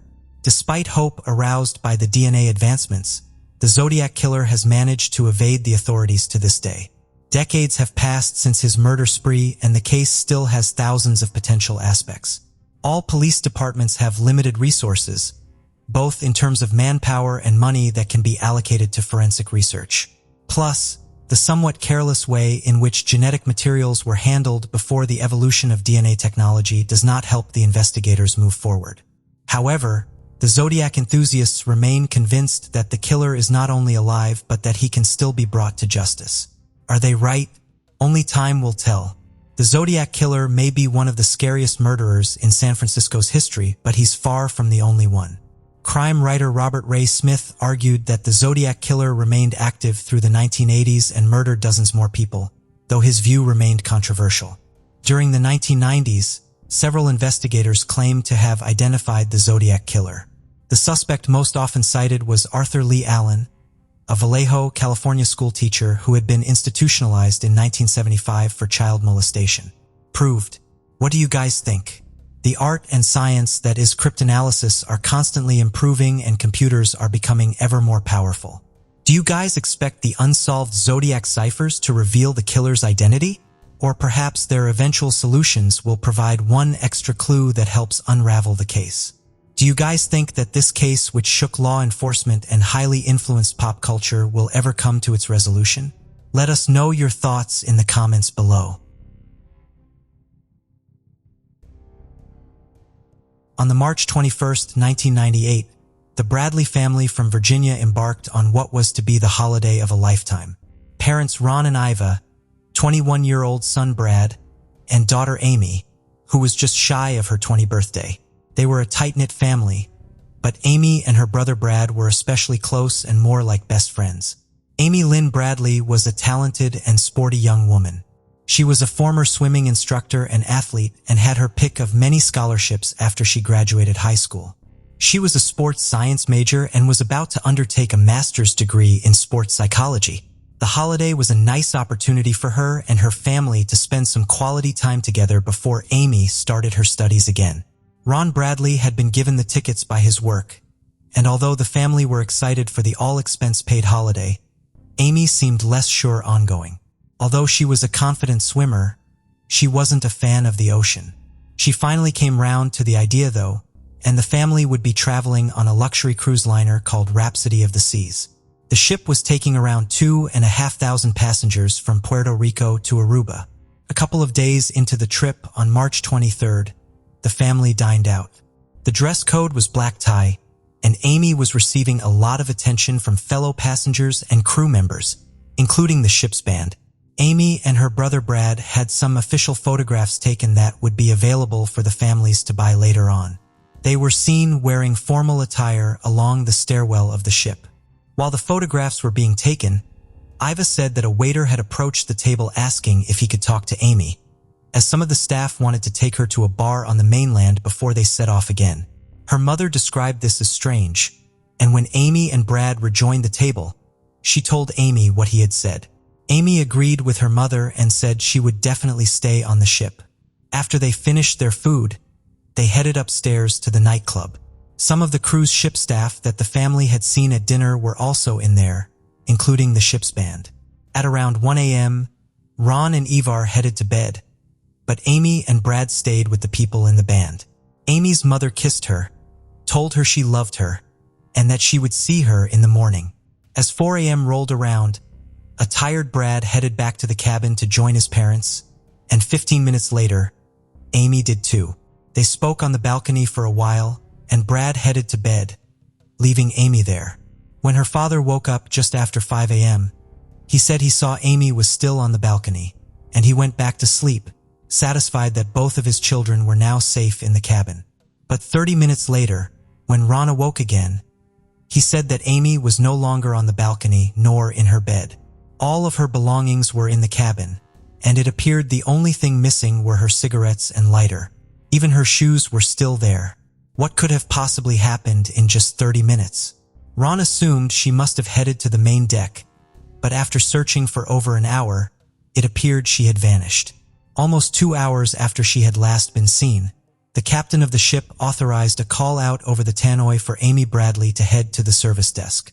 Her parents feared that as the ship was docked, people might begin to try and leave, and this would further complicate the situation.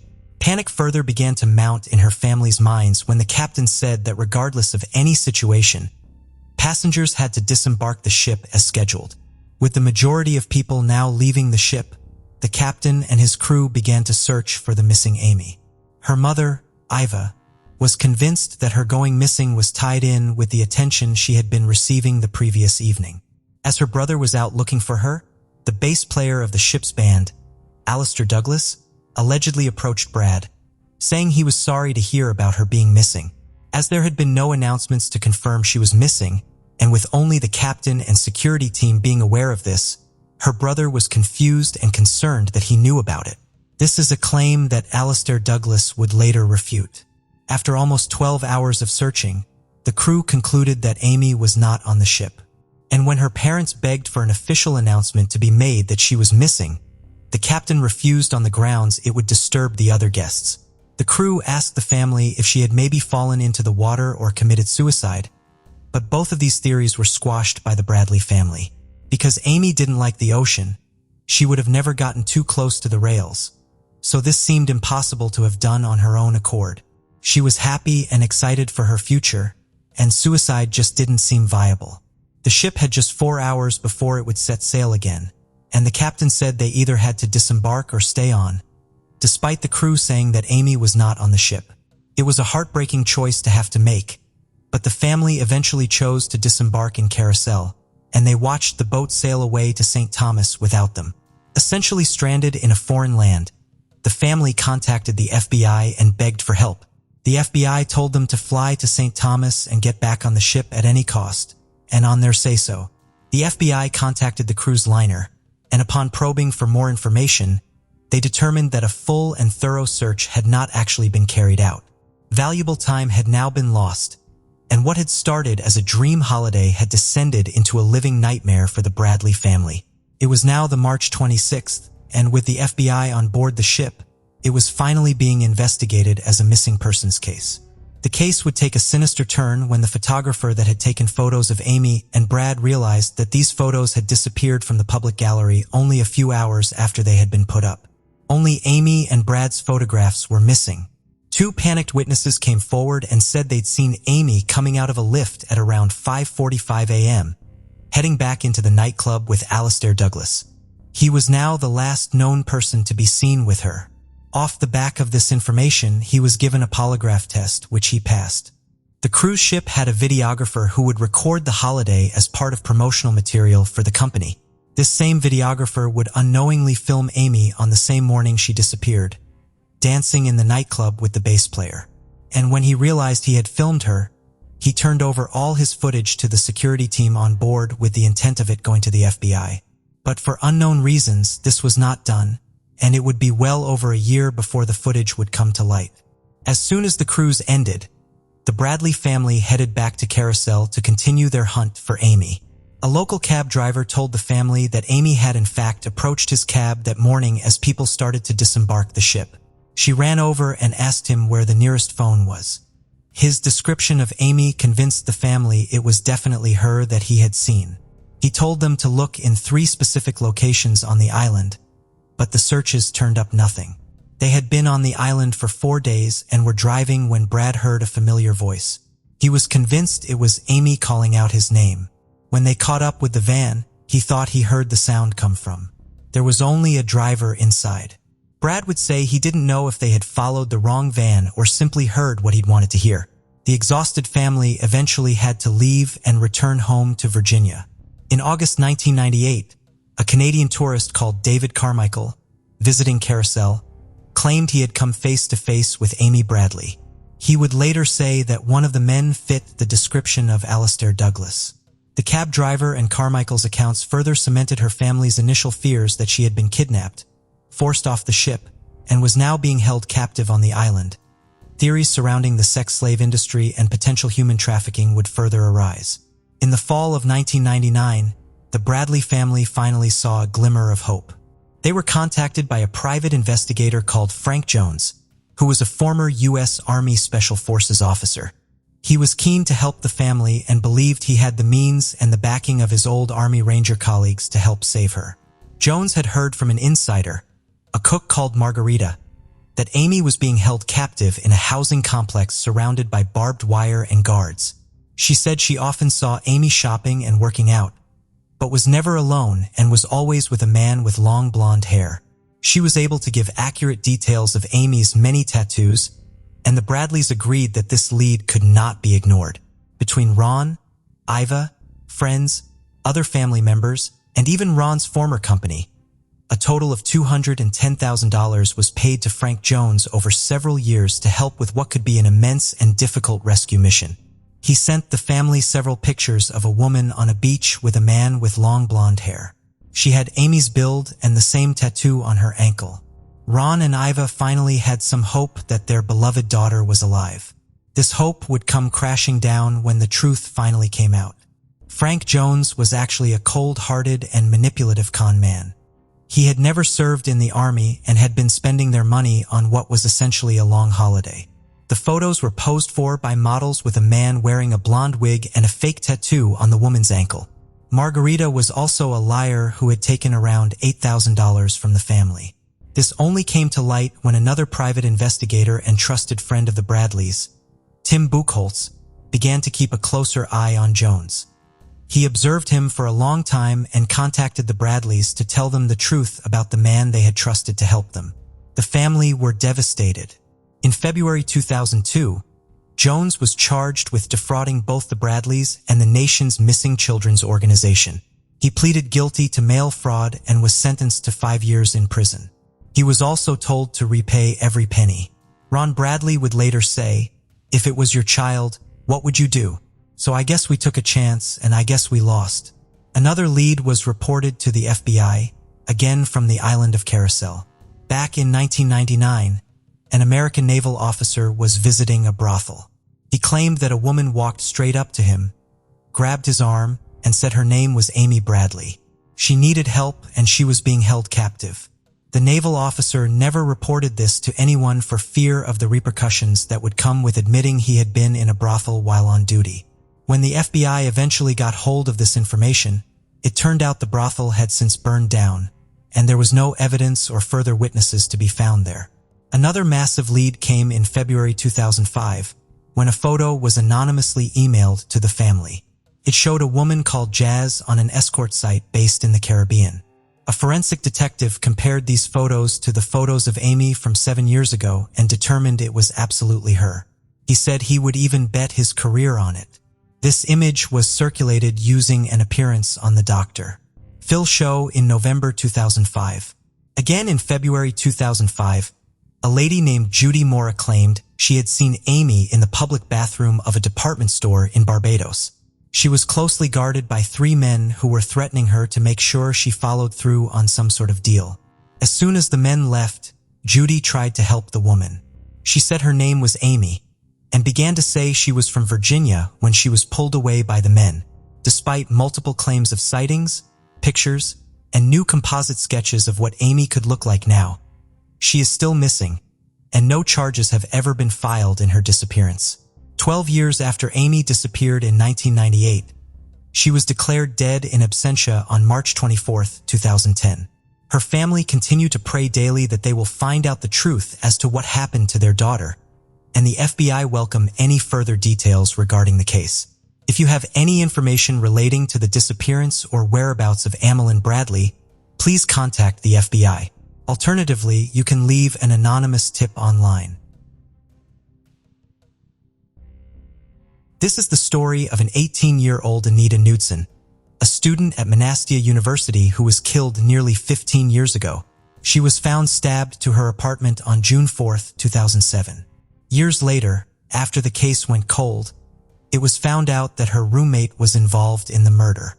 Anita Nudson was living away from home, but she was close to their tightly knit family. She was known to be a person who would make anyone who talked to her comfortable and liked the most important person in the world. On June 4, 2007, after not hearing from Anita, Gordon Nudson, her father, grew worried about his oldest daughter. He went to her apartment. Anita's car was parked outside, and the apartment was locked. The apartment manager let him in the apartment where he discovered something which he would never have wished in his entire life to see. Nudson's father had called the police. In the yard outside her apartment, Anita's father showed police a sliced window screen that led to her bedroom window. When police arrived at the scene, they found Nudson stabbed to death in her bedroom covered with a large housecoat. Nothing appeared to have been taken from the apartment except for the removed window screen from the teen's bedroom and the murder weapon. A bloody had been left behind in the sink. A few years later, Anita's death was followed by another tragedy in the Nudson family. This time, it was their brother, Daniel. What haunts me most about the death of my sister is that whoever killed also took the life of my brother that very day. Anna Nudson, Anita's sister, said. She said that after Anita was killed, their brother was never the same. He died by suicide in 2013. The case captured national attention, and billboards featuring Nudson had been posted around the area for years in an effort to assist in finding her killer. But the killer would not be found until 15 years from the death of Anita Nudson. For more than a decade after Anita's murder, there was no person of interest announced. There was little evidence and a murder victim with no justice. But 4 years later, a break was made. The police tried to actively investigate Anita's case for the past few years. And finally, with the help of a show called Cold Justice, they were able to move forward and regain focus on the case. Due to resources, logistics, planning, and experts, the show was able to provide and police were able to obtain an arrest warrant. The Monat Police Department said that Nicole Rice, 34 years old, was in custody in relation to Anita's murder. Rice was at work on Minot Air Force Base as a civilian when she was arrested. At a press conference, police said they weren't able to share details of the break that led to Rice's arrest, but would release more information at a later date. Rice, who was Knutson's roommate at the time of her death, is charged with murder, which is a class of felony and is being held at the Ward County Jail. There was never enough to arrest her, but I would say she was always a person of interest in the case, said Police Chief John Klug. Rice made her initial appearance by video at the Ward County Courthouse. The judge set Rice's bond at $120,000 or a $250,000 surety bond. On April 21, 2022, Rice will be back in court for her preliminary hearing and arraignment. The authorities claim that the turning point in this case was really just trying to pull all the information together and put it in an order that made sense. As they said, a lot of information was information that they had. It just took a little bit of refocusing and a lot of paying attention to the fine details. My heart goes out to the family. I wish we could have solved this sooner, but at the same time, I'm glad to say that we have the person responsible for the murder of Anita Nudson in custody, said Chief John Klug while finally closing the case. In 2018, the Austin Police Department said that officers were called out to the 1600 block of Mearns Meadow Boulevard for reports of shots fired just before 10:30 p.m. on August 24th. When the police arrived, they found 23-year-old Jonathan Rogers on the sidewalk with obvious trauma. He was immediately transported to Del Seaton University Medical Center where he died from a gunshot wound to his chest. Following an investigation by the Austin Police Department, an arrest warrant was issued on December 8, 2021. A U.S. Marshal-led task force arrested 25-year-old DeAndre Eric Connor on a capital murder charge and linked to the case. After being contacted by the APD for assistance in Connor's arrest, members of the task force developed information that he was still in the Austin area.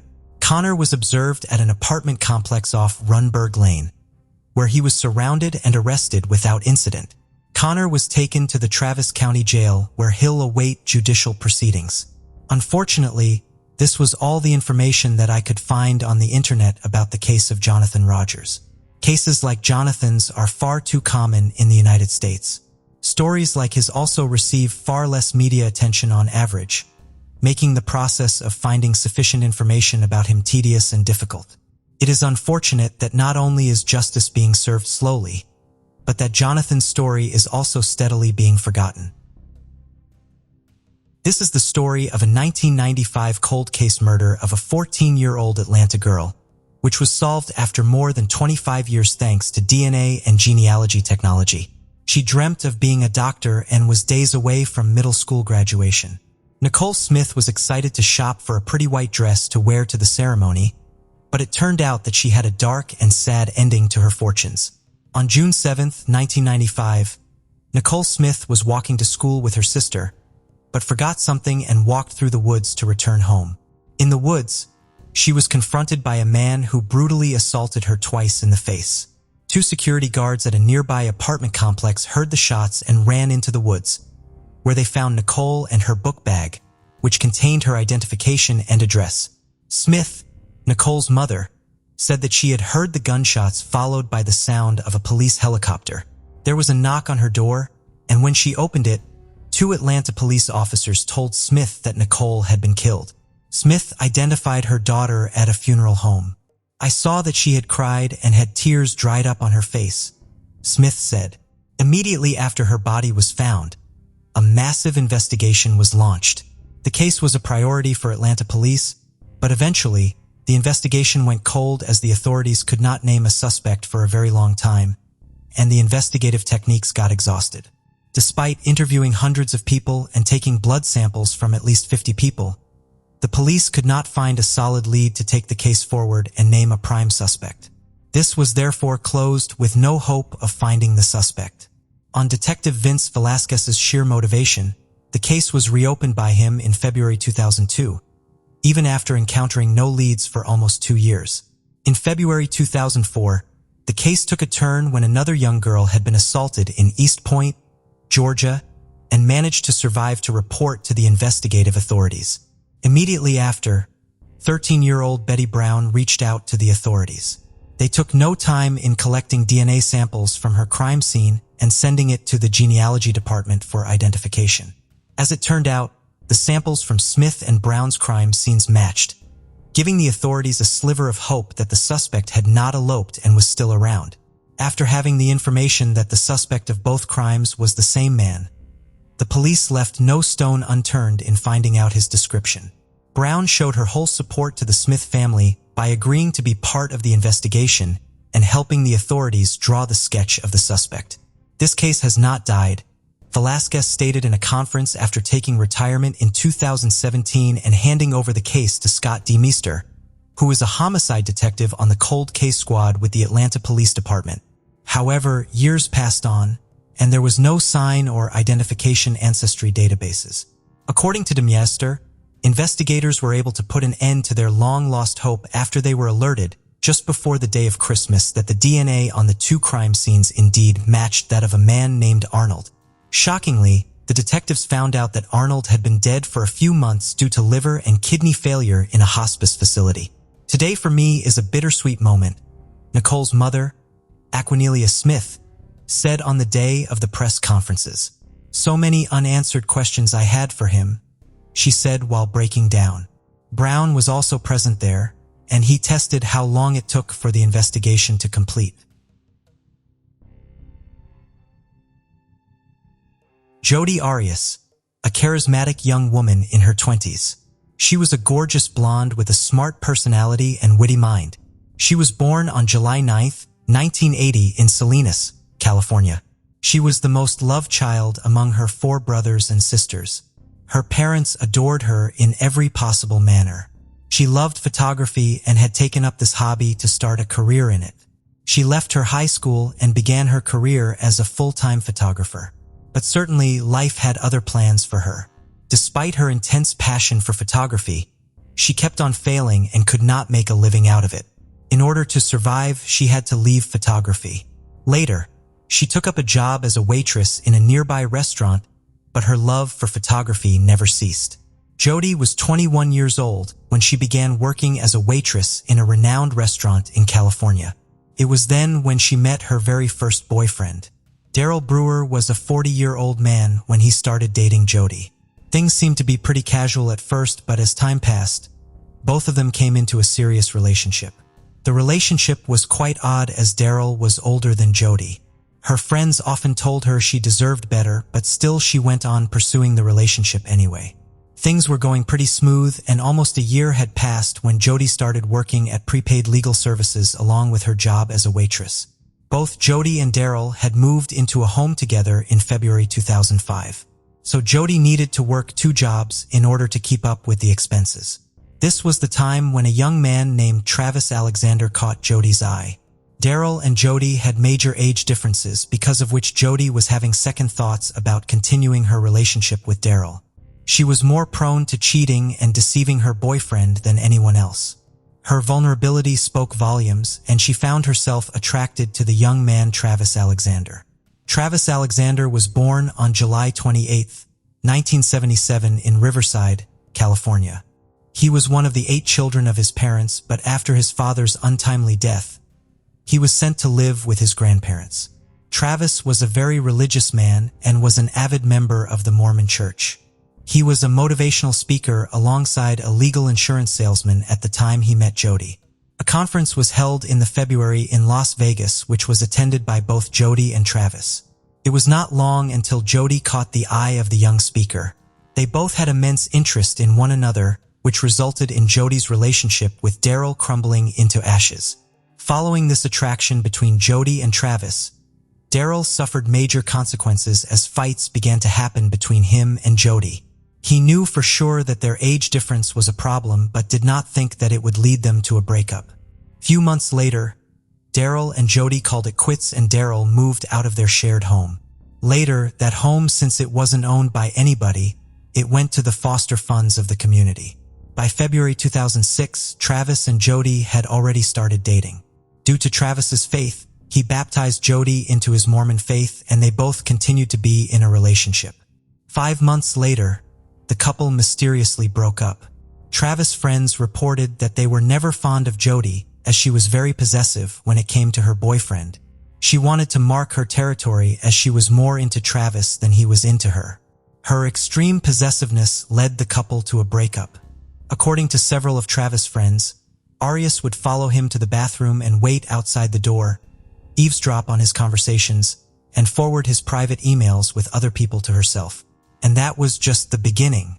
Alexander's friend, Kyle Lovinger Hughes told ABC News, "She started seeing things that were just disturbing. I said, Travis, I'm afraid we're going to find you chopped up in her freezer." From very early on, she was completely obsessed with him. Her husband, Chris Hughes, said, on one occasion, Hughes was present when Alexander caught her eavesdropping on him from behind a closed door. There was a rage in her eyes. "Sky and I are very frightened at this point.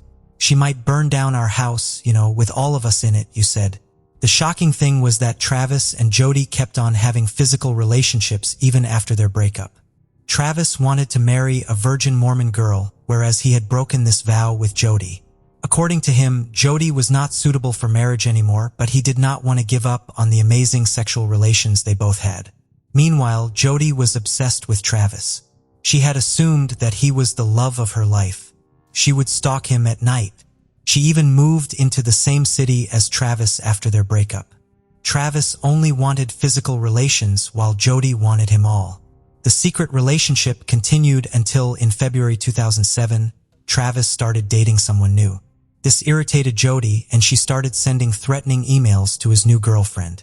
She wanted Travis to be his own. She even burst the tires of Travis' cars twice so he would stop going to see that woman he was dating. Many friends advised Travis to stay away from her, but he never listened. The pair continued to exchange flirty texts and emails and kept on with their physical intimacy for the time being. The February was proceeding when Jodie and Travis had a huge argument. Jodie had tried to break into Travis' Facebook account, which led him to be furious. They both exchanged many hurtful texts and Travis asked her to stay away from him. This was his final call towards Jodie that everything they had was going to end this time, but Jodie had other plans for him. It was the month of June when the company Travis worked at arranged a trip to Cancun, Mexico. He was allowed to bring one friend on the trip.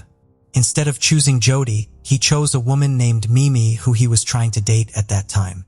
This caught Jodie by surprise, and she was ready to take an action that would end horribly.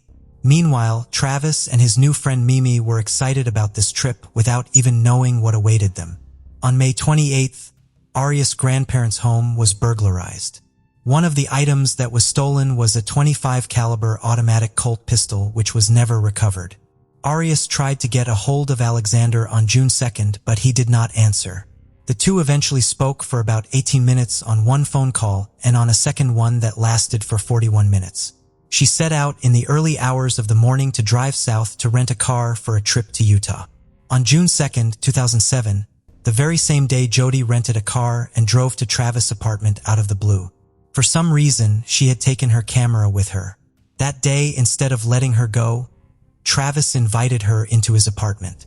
She went in and the pair had sex many times. They both took many explicit photos of one another through Jodie's camera. They both enjoyed a good shower and caressed one another many times. Rekindling her love for photography, she took many photos of Travis. But nobody knew that this would be the last photo of Travis alive. They both shared a good time with one another until Jodie decided to end Travis's life out of pure jealousy and hatred for taking another woman to his trip. She stabbed him 27 times and shot him straight into his head until Travis could not breathe anymore. There was blood everywhere in the shower as she had stabbed him while he was taking a shower. After committing such a hideous crime, Jodie went on to discard her camera, but unfortunately, she left it in the laundry. The camera had all the evidence and would later be used in the court against Jodie. She also went to her apartment and dyed her hair from blonde to brunette in hopes that nobody would recognize her. Many days had passed and Travis' friends and co-workers got worried after Travis did not show up for his trip. His soon-to-be girlfriend, Mimi, went to check up on him, and to her shock, she found Travis dead in his bathroom. His friends immediately dialed 911 and pointed out Arias as a suspect, citing that Alexander had mentioned she would stalk him, hack his Facebook, and had previously slashed his tires. "A friend of ours is dead in his bedroom. We hadn't heard from him for a while." A woman identified as Marie Halley said, "We think he's dead. There's lots of blood. His roommate went in and there's blood in his bedroom, behind the door and all over. Then they went in the bathroom and it's all in the shower." When Mesa Police Detective Esteban Flores arrived on the scene, he told 2020 that blood was everywhere. Photographic evidence showed blood spattered on the sink, walls, and floors. Police also found a bloody palm print outside of Alexander's bedroom. They also found DNA linking areas to the crime scene. She was accused of violently attacking Alexander in a jealous rage after he wanted to end their affair and plan a trip to Mexico with another woman. It was a clear case of homicide. The police started questioning everyone, and the main suspect was Jodie. Everybody told the police how she used to constantly stalk Travis out of extreme obsession with him. Meanwhile, Jodie voluntarily went to the police station to give her DNA samples and told the police that she had not seen Travis since April. The police knew it was all a white lie, as they had found the camera that had all the evidence of when Jodie met Travis. On June 21, 2008, Travis' funeral was held, and 6 days later, Jodie was arrested. Her lies were uncovered as the DNA samples matched a hair strand and blood that was found beside Travis' dead body.